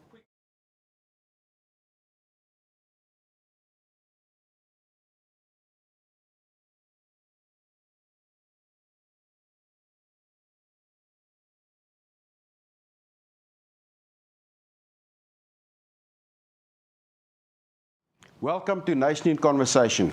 I'm Theo Foster. Today we're going to talk about the agriculture sector, but not about primary farming. We've got a banker, we've got a guy from a biotechnology company, we've got somebody from an equipment company, precision farming, and we've got somebody from the oil and chemical industry. But what they have in common, they're all part of the agriculture value chain, and they're all part of the agriculture sector. If you have any questions, put up your hand and we'll take the question as we carry on. I want this to be a discussion, a conversation. So I'm going to introduce the guys as we've got Kobus, we've got Paul, we've got John, and we've got Antoine. These are the guys sitting here. But they're each a specialist in the industry. I'm going to start with Kobus. Kobus heads up Monsanto in South Africa. Kobus, just what is Monsanto and what's your business? Yeah, great. Thank you too. Yeah, so Monsanto is a technology provider. We would like to see us as a yield company, a company that provides technologies that will help farmers to be more productive. A globally company, multinational, headquartered in Africa, in Kenya, and our local offices spread out throughout South Africa, from cities to rural areas. Our main vision for agriculture is to produce more food with less inputs, and then in general improve lives, and that is what we are very passionate about. But your products is as much applicable to commercial farmers as it is to small-scale traditional farmers. Tell me about that. Yeah, that's a very great thing about technology. So all the technologies that we use as a company, the inputs that we provide, seed treatments, technological products, the so-called genetically enhanced technologies are scale neutral. So 1 hectare farmer will get the same benefit as a farmer with 1,000 hectare. And to be honest, the 1 hectare farmer actually get a bigger benefit by using these technologies because they can gain much more. Their incremental benefit is much more than a farmer that is on 1,000 hectares at this stage. But it sounds to me that you will employ scientists. Yeah, most definitely, yeah. So as you mentioned, this session we talk about secondary agriculture input providers. Gone is the days where somebody impressed me by saying that they work from 6 to 6. Because there are tools today that makes those processes much easier. If you look at in the environment of data science that we are working with, making precision recommendations, we use a lot of people that has a different skill set. Because when I started some years ago, I started in the field, and a lot of the decisions that we had to take was based on we had to do a bit of hard labor, plant many trials, and then hope for the best outcome. So we had to use sunscreen with factors 50 and plus. But nowadays, the time you spend in the field is limited because we make use of specialized software, also so-called predictive analytics, to help us to take those decisions. And there we need specialized people with a different skill set. John, a banker, you from Nedbank. That's right. Why would a banker want to be in agriculture? Well, I think that's a really good question because Nedbank has more recently, probably in the last 5 or 6 years, where we thought, and as a bank, we felt that to really get involved in the country and into the rural sort of the economy as well, we felt that if you aren't in agriculture, you're missing a big part of this country's engine, if you could put it that way. And I think, as you would know, finance probably pulls all of this together. So whether it's the tractor or the seed or the fuel, the finance is actually required. So we almost a lube in the farming business and in this value chain. So I think from a Nedbank's point of view, we felt that to get involved in the whole chain, and as you pointed out, the chain is beyond just the primary farmer. But certainly our focus is on the primary farmer and then, the linkages backwards and forwards. And I think since 2008, to be honest, this was quite a turning point in our recent history in terms of agriculture. I think agriculture has taken on a different feel. I certainly feel up to 2008, it was almost a bit of a drag. The banks didn't always see it as sexy, etc. And even the farming sector itself didn't see the value, and the country as a whole didn't see the value. 2008, financial crisis, the world turned on its head, and people started to realize that agriculture was a good place to be.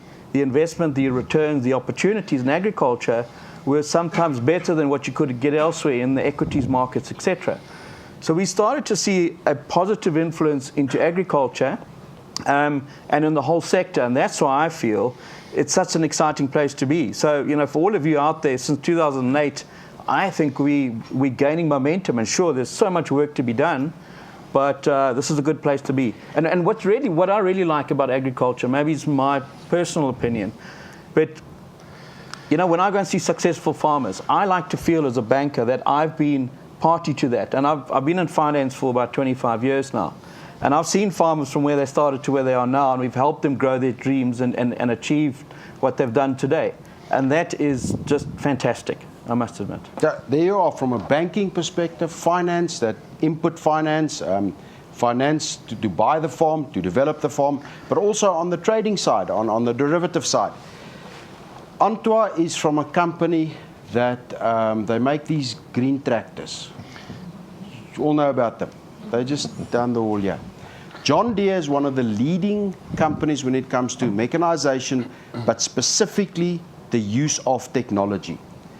Antwa, if you look at the development and how a tractor has developed in the last 20 years, give us perspective. Yeah, thanks to you. It's actually quite an interesting story.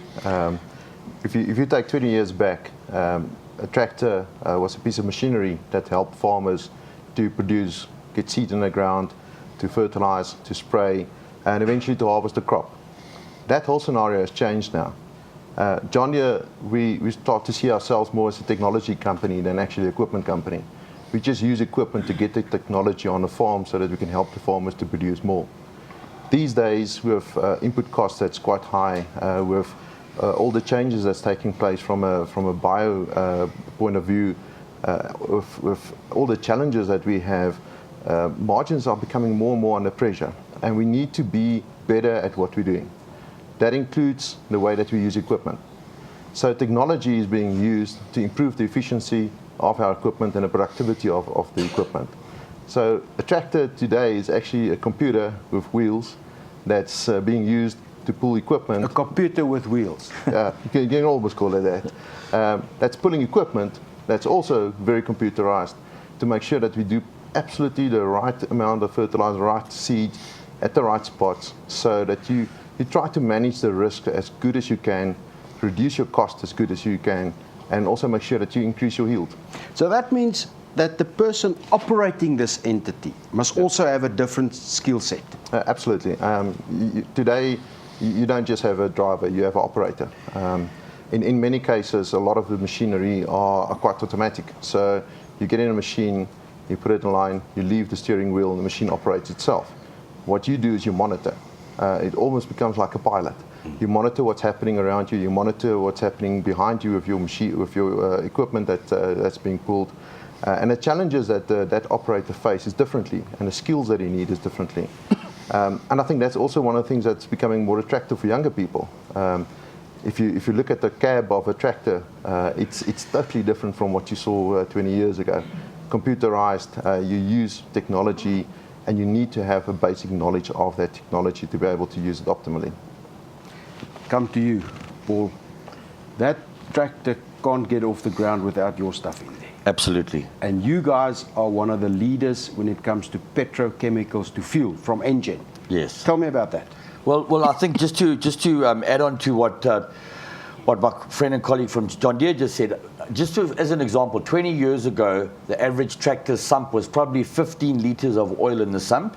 They changed the oil every 500 hours odd, and the tractor pushed out, as an example, 70 kilowatts. The tractors today have got a sump half of that size, pushing out 3 times the power, and the drain interval of that oil is 5 times more. So the amount of stress and the amount of technology and the amount of, for want of a better word, science or technology that has to go into lubricants that are lubricating these sophisticated computers on wheels it's phenomenal. So we've had to keep up with the equipment builders, for want of a better word. But obviously the fuel products, the 50 ppm diesels that we've had to developed locally to meet the requirements of the equipment builders, the John Deeres and the Volvos and the MANs and the Caterpillars of the world. Those are our customers. Our products go into that technology, and we've got to make sure that we meet and exceed their requirements. So what we've heard now is that the chain, the value chain, is a lot broader than anybody thinks. It's not just, we always focus on the primary agriculture, but it's a technologically advanced sector, different skills, different opportunities, and there's careers all through the sector. Is there any questions at this point?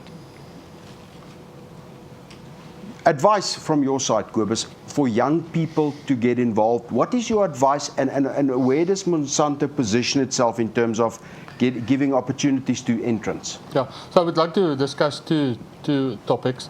One is bursaries, one is internships, and then we have a couple of interns here in the audience that started a one-year program with us, and then over this period about 50%, so 5 out of the 10 will end up with a permanent employment with the company. Those that do not get employment are ready to take a role in another company. But what is very important is to demonstrate passion. So normally in July we'll send out a message and ask for potential interns to apply. We get close to 300 interns or students applying over a very broad category of people. But what some advice that I can give to the younger people is to specifically identify areas that you are interested in. Don't just send your CV, specify that you want a career more in a technological environment, or you want to have a role in a pathology lab, because not all of us are the same. So as you can see, we have in Monsanto we have space for the heavier or bigger built people as well, the same as in the case of my friend at John Deere. So one size does not fit all. We need to make sure that we get you as quickly as possible in the correct role, because it's very, very sad to see people that work for 20 years in a role, and then after that they will tell you that they have not enjoyed it. So make sure when you apply, be clear. But before you go for internship, you can even start the process of job shadowing. We know it's very common in medical industry where students that want to go and study medicine or become a dentist go and spend some time with a dentist, because you need to be sure that you want to spend the whole day in somebody else's mouth. So the same apply at Monsanto. So July, December holidays, contact Monsanto, ask them to give you an opportunity to go and see what we are doing. That's very important. And then we also need to talk about bursaries. So we have a lot of bursaries available, and what we see also is people do not make use of these opportunities. Monsanto has about 20 bursaries per year across many fields. So that a lot of opportunities are available, but our students, our prospect students, need to identify those opportunities. You need to read up about the companies.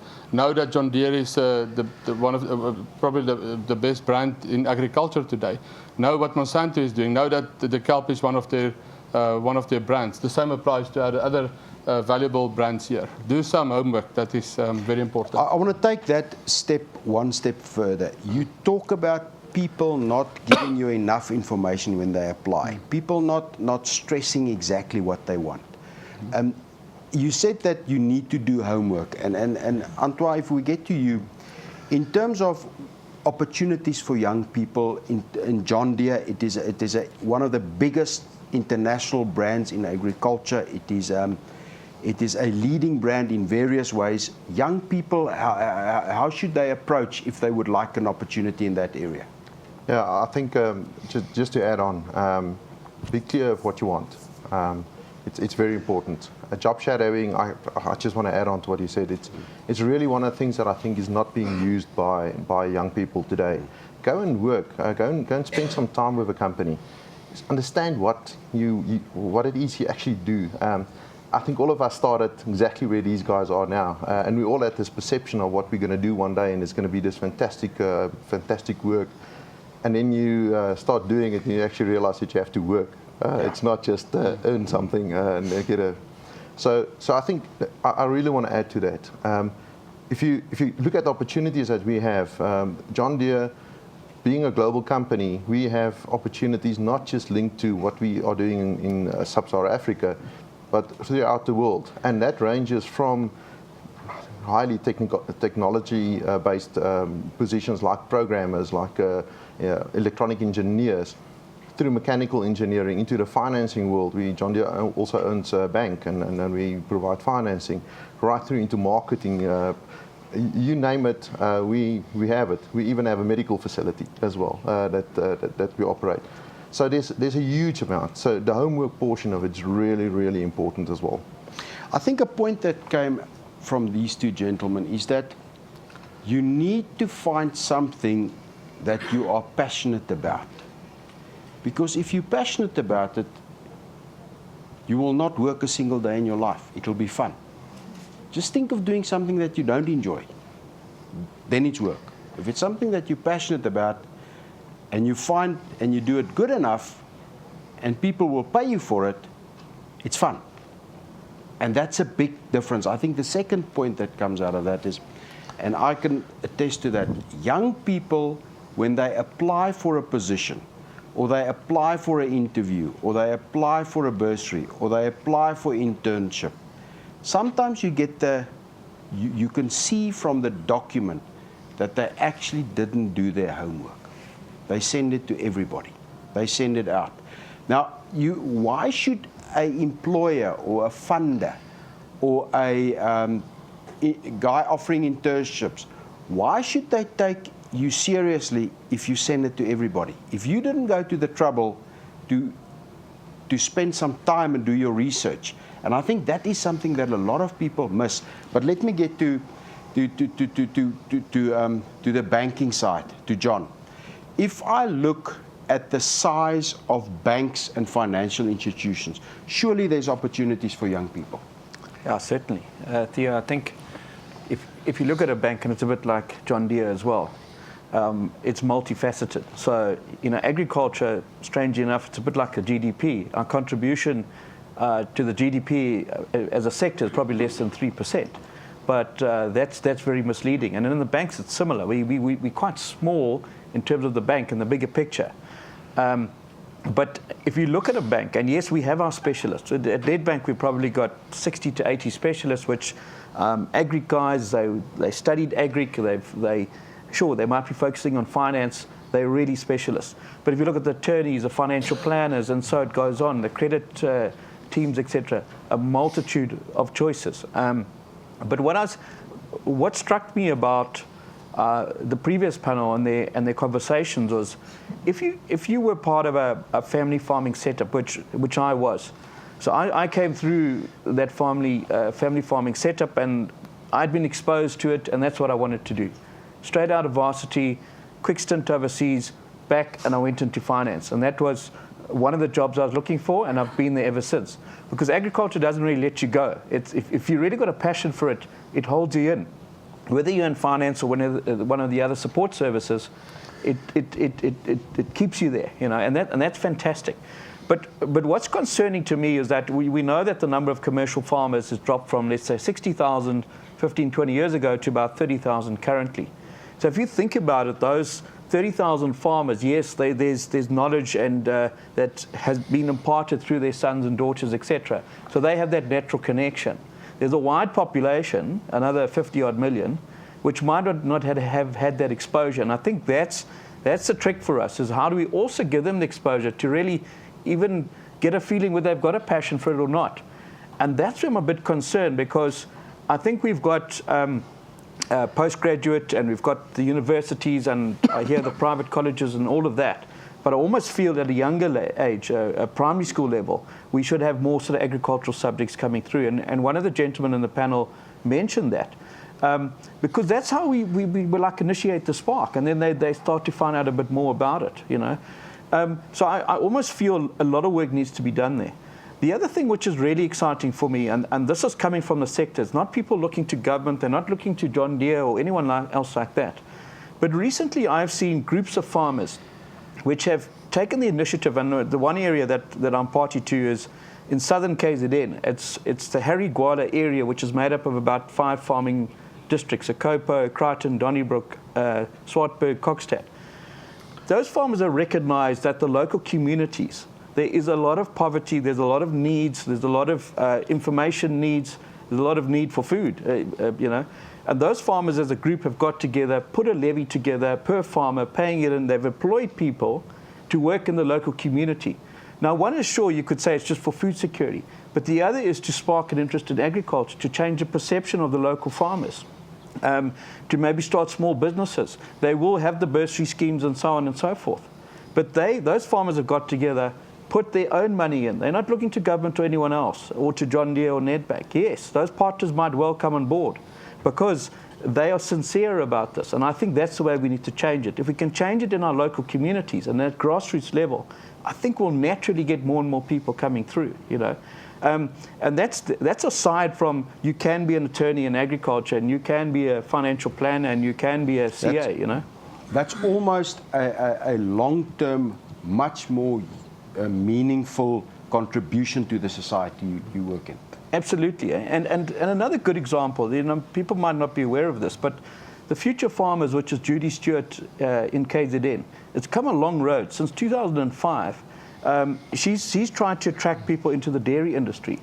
And that she's done, and she's been very successful. A lot of hard work, very persistent person, and she's done fantastic things.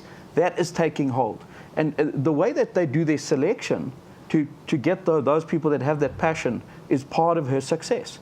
So, and the way that they've now engaged with local commercial farmers, because those people that are coming through her Future Farmers program need to have the exposure on farm, you know, and that's where the commercial farmers are now coming to the party, and they need to be involved to support that, because that's in the longer term interest.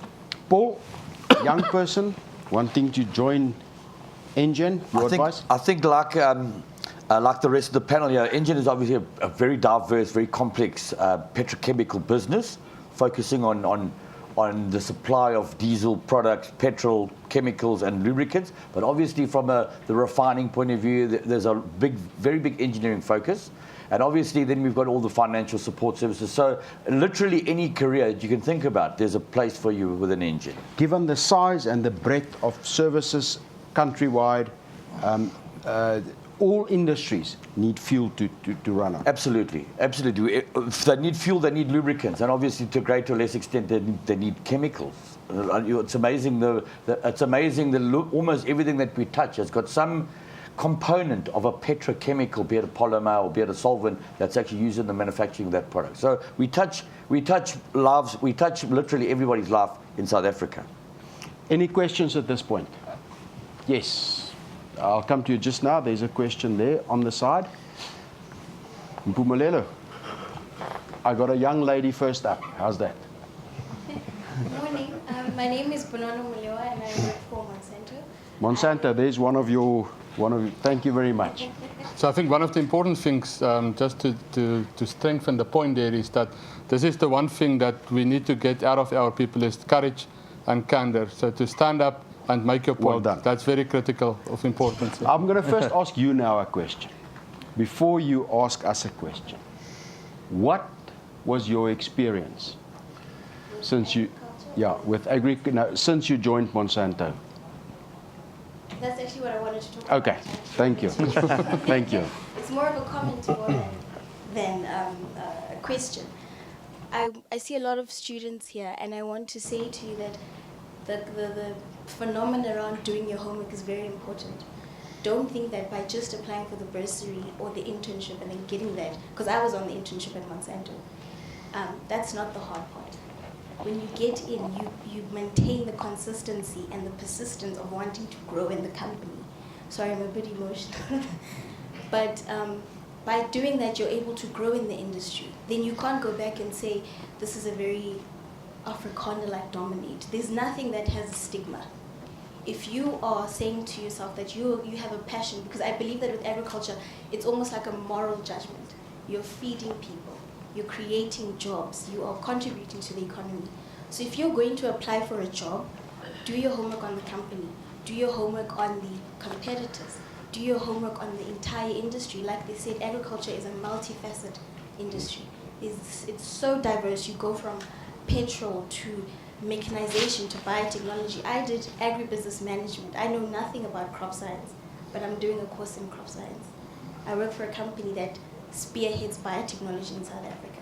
So I just want to emphasize that if you're going to apply for jobs, if you're going to apply for an internship, you're going to apply for a bursary, be consistent, be persistent, because then you will obviously develop yourself and develop the people around you. Thank you very much.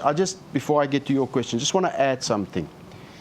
I sometimes find that young people are too focused on their ambition and forget to do the job that they need to do. The current job on your table, even if it's studying, even if it's working, even if it's an internship, even if it's doing research, that's the only predictor that an employer or a funder has on your potential. So be careful not to only focus on where you want to go, because sometimes you think people focus too much on where they want to go and forget to do their best at what's on their table. That's the only way anybody can judge you, is what's on your table. And sometimes I find people forget that. Yes. The gentleman with a... Thank you. My name is No, and I'm currently also working for Monsanto. I'm from Gauteng. My question goes to the MD of John Deere. I've been working with smallholder farmers, and most of them, they are few whites and few blacks.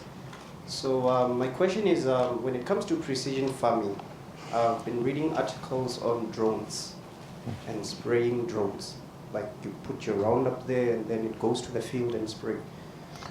And I personally believe that drones will attract a lot of youth into agriculture, because you don't have to carry a knapsack sprayer, you don't have to drive with a tractor with a boom spray and spray. You just digitalize it and it goes to the field and spray. And my question to you is that, John Deere, how far are you with drones? That's the first question. The second question is, will drones be accessible from the side of smallholder farmers? I'm talking about guys who are planting 80 hectares upwards. And will they be affordable to these guys? Thank you. Great question. Yeah, I'm not an expert on that. I honestly cannot give you all the detail on that, but I can report to you what we're busy with. And it's definitely one of the things that we are working quite passionately on at the moment, is to look at alternative usages of things like drones and other pieces of equipment, and how that's going to affect the production going forward. I think the one important thing on the second question that you have about accessibility, the one thing that we are very passionate about is that we believe not everybody should be able to own these like for instance, drones or our equipment, but they must have access to that. And what we mean by that is, if somebody cannot afford to physically buy those machines or that equipment, they must have access to a contractor or to somebody that can bring that technology to their fields and then help them with that production up to a point where they have grown to a point where they can really afford to buy that for themselves. So for us, that's very key. So do you foresee a Uber for John Deere's? It's a very interesting thing to say. Because we work in sub-Saharan Africa, we have access into very interesting happenings in some other countries. And if you go to Kenya now, they have a Uber-like system that you can arrange for contractors. So they have an app on a smartphone where you can book your contractor. He will verify that he's available at a certain time, come and do the job for you. They even use mobile money, M-Pesa systems to pay those contractors, and you can all do that sitting quite a distance away from where your actual farm is. So definitely, that's on the increase in popularity, and we even starting to see some of that developing in South Africa as well. Great question. Yours, sir. Hello everyone, I'm Jablan from Northwest University. I'm an agricultural economics student. My question is to Monsanto. What I want to ask is that, do you guys look at only academics when it comes to recruiting your candidates? Because we have a case whereby we have students who are not good academically, but when it comes to application, they are good. And I heard you saying that we're not taking advantage of your bursaries and all those things. You find that, for example, you're requesting 65 to 85%. What is this? The percentage pass rate. But I cannot maintain that. What is this? That 85 to 75%. But I'm good when it comes to application. Is there a way that you guys look at to say, okay, yes, you're not good academically, but you're good when it comes to application? Is there a way that you identify those students? Because I'm speaking for my, what is this? My colleagues. You're going to be getting a lot of applications because we're doing final year. So you're going to be getting applications from us here. Thank you. Thanks. Yeah, no, definitely. There's a place for everybody. And just maybe to give an example. So I have 4 children, and they are diverse. Same genetic pool, one wife, one father, but different personalities, different academic performance, etc. And the nice thing about this is that although they differ, there will be somewhere in agriculture, there will be a place. And so we do not always look at agriculture, academics, but what is important is consistent performance. So if a person has shown that he will get that 55 or 60% from year 1 to year 4, finish the degree in the recommended time frame, obviously that candidate shows that he will work hard. And I think when we go to university, when you have to do maths and chemistry and physics, we do not use those when you start your career. It's important to get a 50% pass rate, but it's of less important when you enter the job environment, because there it works. There's many other things that becomes important, and a degree is basically or a diploma is only the start. When you on day 1, when you start your career, then you actually start the learning process. Why having gone to a college or a technicon or a university actually just help you to form a broader perspective, to know where and go and find information. So definitely, please send all those applications. Antoine? Just, if I can maybe just add something there as well. I think one of the things that companies look at it a lot is the cultural fit and just the way that you will fit into the whole business. So what I would also like to encourage you is when you're doing your homework, don't just look at job opportunities. Go and have a read about the value system of that company.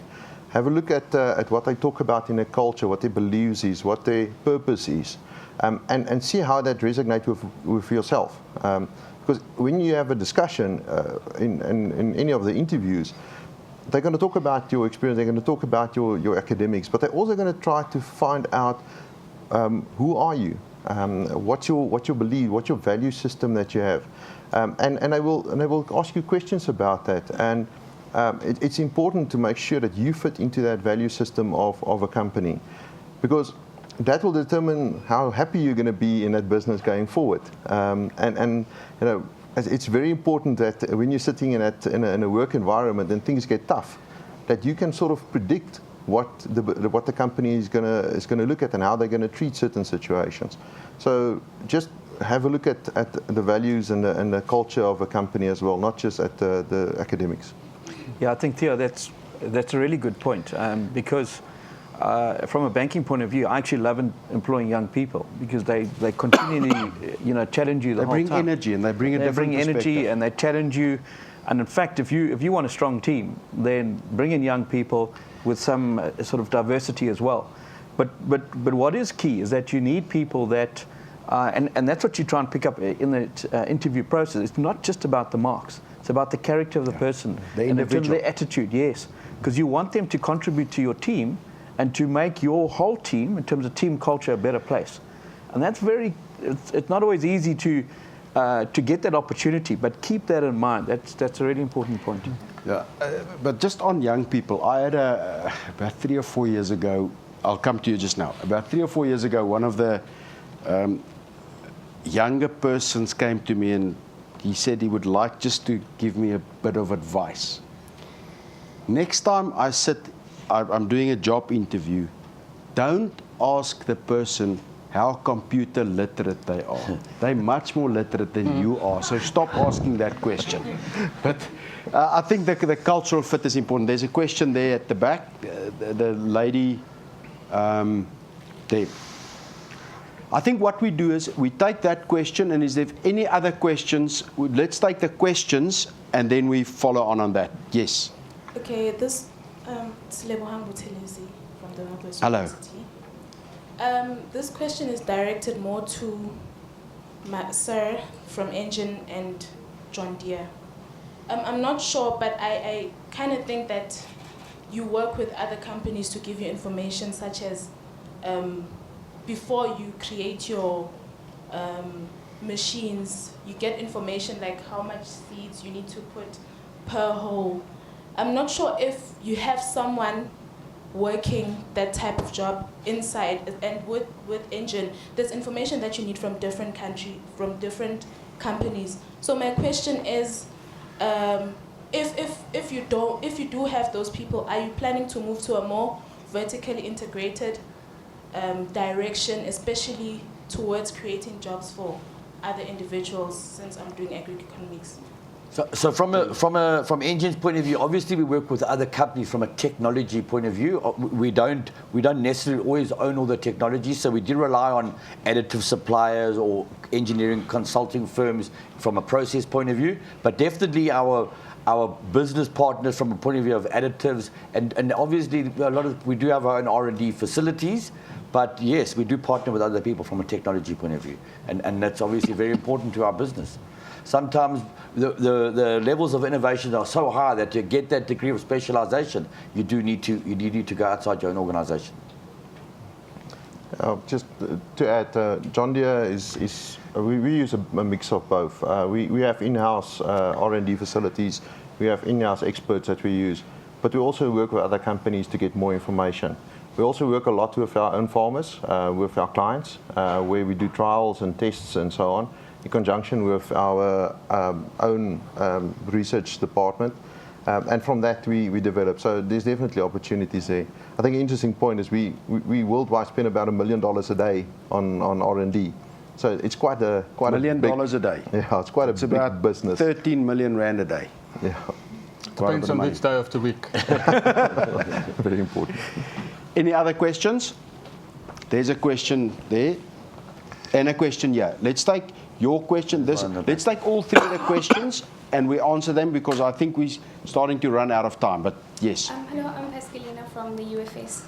I just want to know, with a lot of technology and all the improvements that have been told on stage today, how important is innovation in agriculture? Because I find that in school, in universities, we learn the old stuff. We learn the finance of the old type of way of doing things.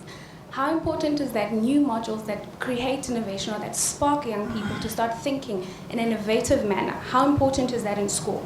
And if it is important, what are the companies doing to try and remind this to us? We have old professors. People don't want to move, don't want change. But how important is that? Thank you very much. Now, let's take the question here. Light blue shirt. Gentleman here. Yeah. And there was a gentleman here as well. Yeah. The gentleman with a light blue shirt and the red shirt. And there's a guy behind the camera there. Thank you, it's Ronnie again. My last question goes to Nedbank. The question goes to you as like about smallholder farmers. What is the prerequisite for you to grant them a loan? And I'm talking about a farmer maybe who's owning 150 hectares, already producing on maybe 60, 70 hectares, but he cannot go further due to capital, or rather let me say finance. So what is the prerequisite for you to grant him a loan?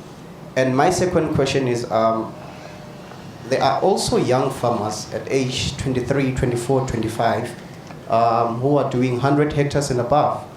What is the interest rate do you grant that farmer? Because I personally believe that if you are still young and you don't have a good credit record, when you go for a loan, your interest rate, it goes higher. Is it the same as Nedbank? Okay, thank you very much. Gentleman with the red shirt. So innovation, funding and funding cost. Good morning, everyone. My first, I will make a comment first to John Deere. They've been very assisting. My name is Kiahile Litsapa from Klekstop, Vuselela campus. They've been assisting us in terms of farm planning and mechanization here in Bothaville. We've been taking our student here since 2015. So in addition from what John have already elaborated on, it is that when you say agriculture, I mean finance is an engine. I consider it as a nucleus as well. I'm working with clients. So my question to you, John, is that our great concern now in this 21st century is that our new or emerging farmers, they are very struggling to get their accessible to funds, more especially from rural areas. Yes, we understand that people from urban areas, they some get some funding, but how accessible is funding from those people in the area, because they really struggle to that. And then the second question to you is that our students, they try to apply for funding in terms of bursaries and all that stuff, but they really have a hectic time. But I think here and there it comes to the point where they fail to identify which area do you want to get in. And then my question to Monsanto is that the technology is improving, yes, we agree to that, but we need to have a great and a good light to our new generation in agriculture. So that is a task to you to come with it. Thank you. Question there at the back, and then we're done with the questions. Yeah, good day again. I'm Mapelele from Pumalanga, Canton. My question is directed to John Deere, and I'm also going to have another question for Nedbank. I'm a farmer who's farming about 200 hectares. When we realized that the other challenge that is faced by the young farmers is the availability of implements. So my question to you is John Deere having any strategy or any plan of providing the contractor to those small or commercial to those small or emerging farmers who are in need of implements?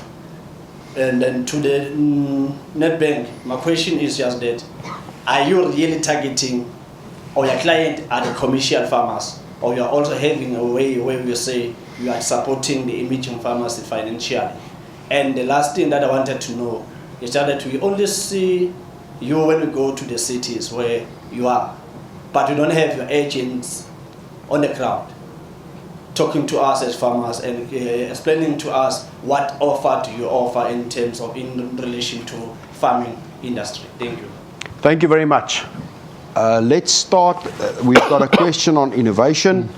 Then we have a funding question, question on access to funding, access to input finance, cost of funding, emerging farmers, equipment. So what I am going to do is, let's start with the innovation side, and I'm going to start with Monsanto, because I think there's various elements to innovation. Your view on the question regarding innovation? Yeah, so we would like to see us as being one of the most innovative companies globally. So by solving various issues today, you have to be innovative.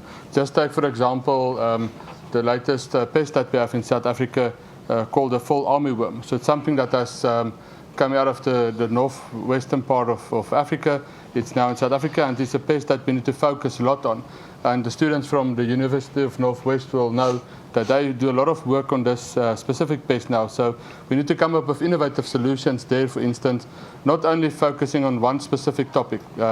It will take a lot of integrated pest management, for instance, to focus there. And then maybe something about patents, because it's also, when you are an innovative company, you register obviously patents. Those patents expire after 20 years. If you take, for instance, a crop protection product, so after 20 years of use, it expires, and then a so-called off-patent producer will start producing that. And that is then also driving the inventor or the R&D-based company to go and find those new products that can add value. So innovation always needs to lead to value add. So a lot of drivers for that to solve or provide future solutions for current problems. Antoine, innovation, but also the equipment question. Yeah, I think innovation is one of our four core values. So it's key to the success of John Deere. If you look at our purpose, John Deere's purpose is, we say we link to the people, we commit to the people that's linked to the land. And to be that, you have to be innovative. Our innovation is not just in designing products from equipment point of view, but it's actually to how do we get that onto the farm. And that leads me a bit into the equipment question. John Deere itself does not provide the contractor services. What we do is we identify people that are already doing contracting or that's interested in doing contracting, and we train them up. We help them to become better contractors or to set up a contracting business. And through our equipment that we provide to these guys, to these contractors, we then provide the services to whoever wants those services, smaller farmers, and we even do it for bigger farmers. We have specific equipment that's designed for the smaller farm that is geared to specific practices, and we're even into precision farming for the smaller farmers as well. So yes, definitely we can help with that contracting service, but we do it through our dealers and through our development of contracting models that we have. Funding. Yeah, I think funding by itself is not necessarily the total solution to our challenge per se. So I think what is important is that as a bank we try and understand the repayment ability, and that's very important. And this is part of the second part of that question is, so who do you have access to talk about it and to understand the risks, to understand the interest rates, etc., etc. So I think financing by itself is not the solution. I think financing together with partners, whether it's in the value chain, because those partners are often able to impart some of the technology, access to market, some of the experience that's required. So the value chain itself can be very important, plus the partners of John Deere, Monsanto, Engine, whoever. Because often I feel that the solution is a partnership approach. Because there's absolutely no way that a farming business can sustain 100% finance. Okay, so that's what we understand, is where does the own equity come? And that's in those traditional family farms has been built up over generations. How do we assist farmers to get that foot up without having too much financial risk?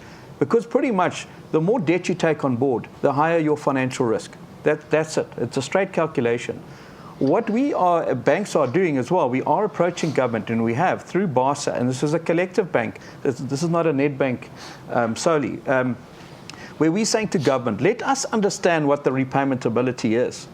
Let's see how much debt a farming operation can sustain, and then match the grant funding to it. Because you're quite right, we are now having almost people coming through which have proved themselves, selected themselves. It's not a complete new entrant to the market. They've got some experience, whether it's on 10 hectares, 20 hectares, 50 hectares. And that is really important, is how do we then leverage that situation?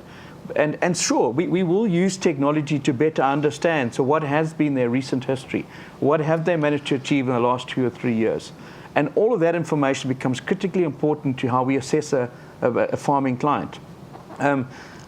That whole issue about interest rate, it is, and this is probably not the answer you want to hear. Our interest rate is matched to the perceived risk. I'm talking about commercial banking, and I'm not talking about free money from government, maybe low interest rate land bank funding. I think that's an important part of the solution, and that's where maybe the commercial banks and some of the state enterprises need to get a bit closer together.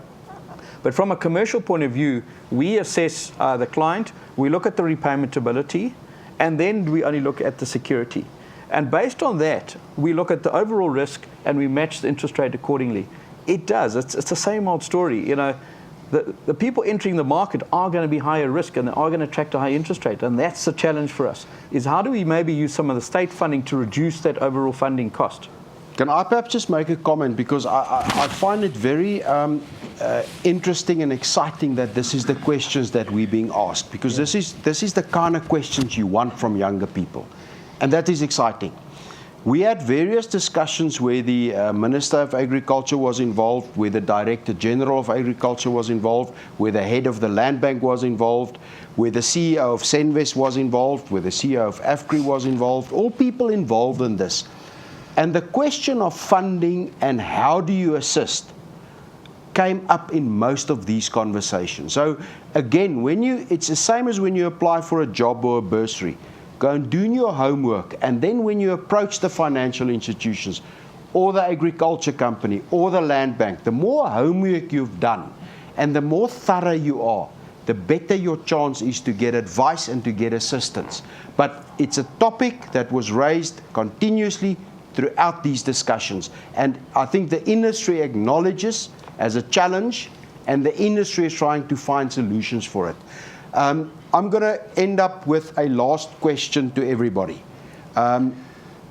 Short, sweet, your advice to a young person entering the industry. I think the message from my side is, and I think it's come out all week, and it's certainly come out in the panel today, is obviously it's about passion. It's about passion. You've got to You be need to be passionate. passionate. You've got to be passionate. John? It's a wide sector. There are opportunities from end to end. Find where you fit in, find where your niche is. And I think Gus, as business here and the Nation in Conversation is doing a great job in that. For example, I heard that the listenership, Soweto TV, increased from initially 30,000 to over 1 million. Incredible. That's incredible. It was incredible. It's absolutely fantastic. And I think that will stimulate more debate, more questions like we've just had on finance, etc. Find your place. There is a wonderful opportunity. Antoine? I think a lot of things is changing in agriculture. It's becoming a real sexy industry to be in. There's a lot of innovation, there's a lot of opportunities.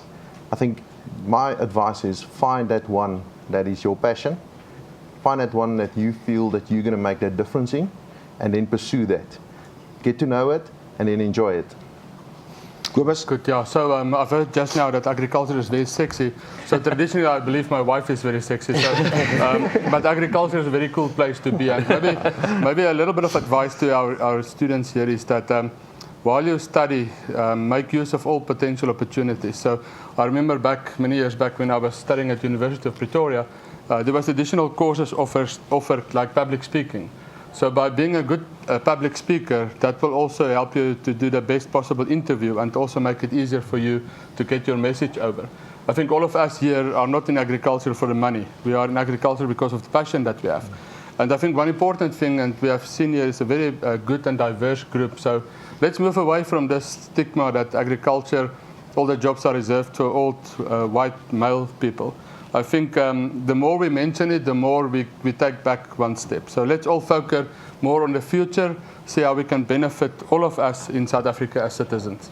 Well, if Kobus can make agriculture sexy and Antoine can make it sexy, you guys have got a better chance to make it sexy. Everybody that was guests of Nation in Conversation, almal wat gaste is hierso van Nasie in Gesprek. Would you please just remain? There is some arrangements we would like to discuss with you. So as jy uitgenooi is, as jy hier is as 'n gas, bly net sit na die tyd. Daar's 'n paar reëlings wat ons met julle wil tref oor die res van die dag. This was an exciting debate. I believe that agriculture is a cool industry. I believe it's a sexy industry, and I believe it has got a variance opportunities, wide spectrum of opportunities for youngsters. From me, Theo Foster, good day. Daar's hy, dankie.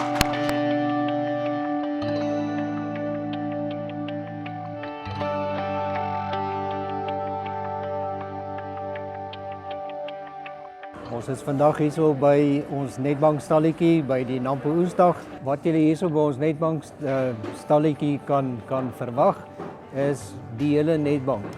Ons uitvoerende hoofbestuurders van ons besigheidsbank afdeling is hierso vir die week.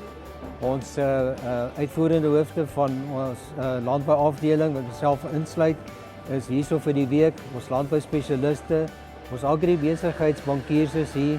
Ons netbank welvaart afdeling wat mense kan onder inligting gee in gaande van welvaartbeplanning, finansiële beplanning is hier. Ons is ook, jy weet, moontlik om mense te kan gesels oor hernubare energieoplossings. So die kennisvelde van die mense is hierso, die regte mense is hier.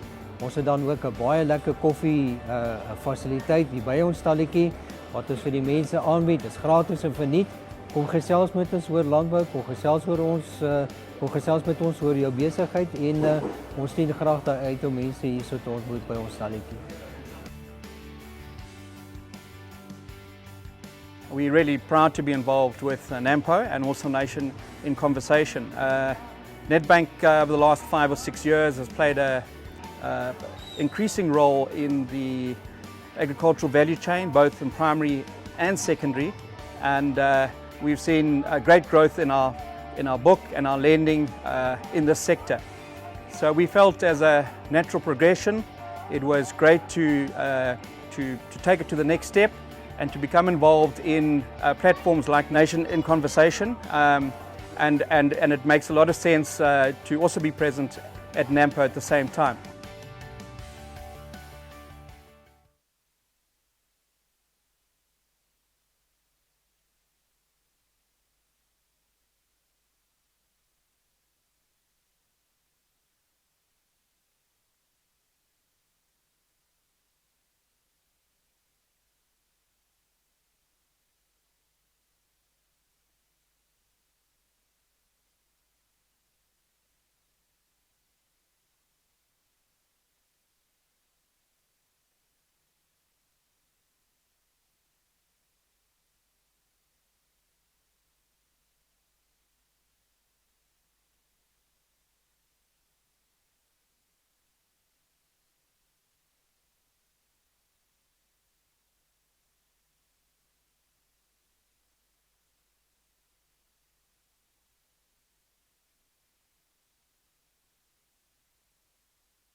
Hy het daar gestaan.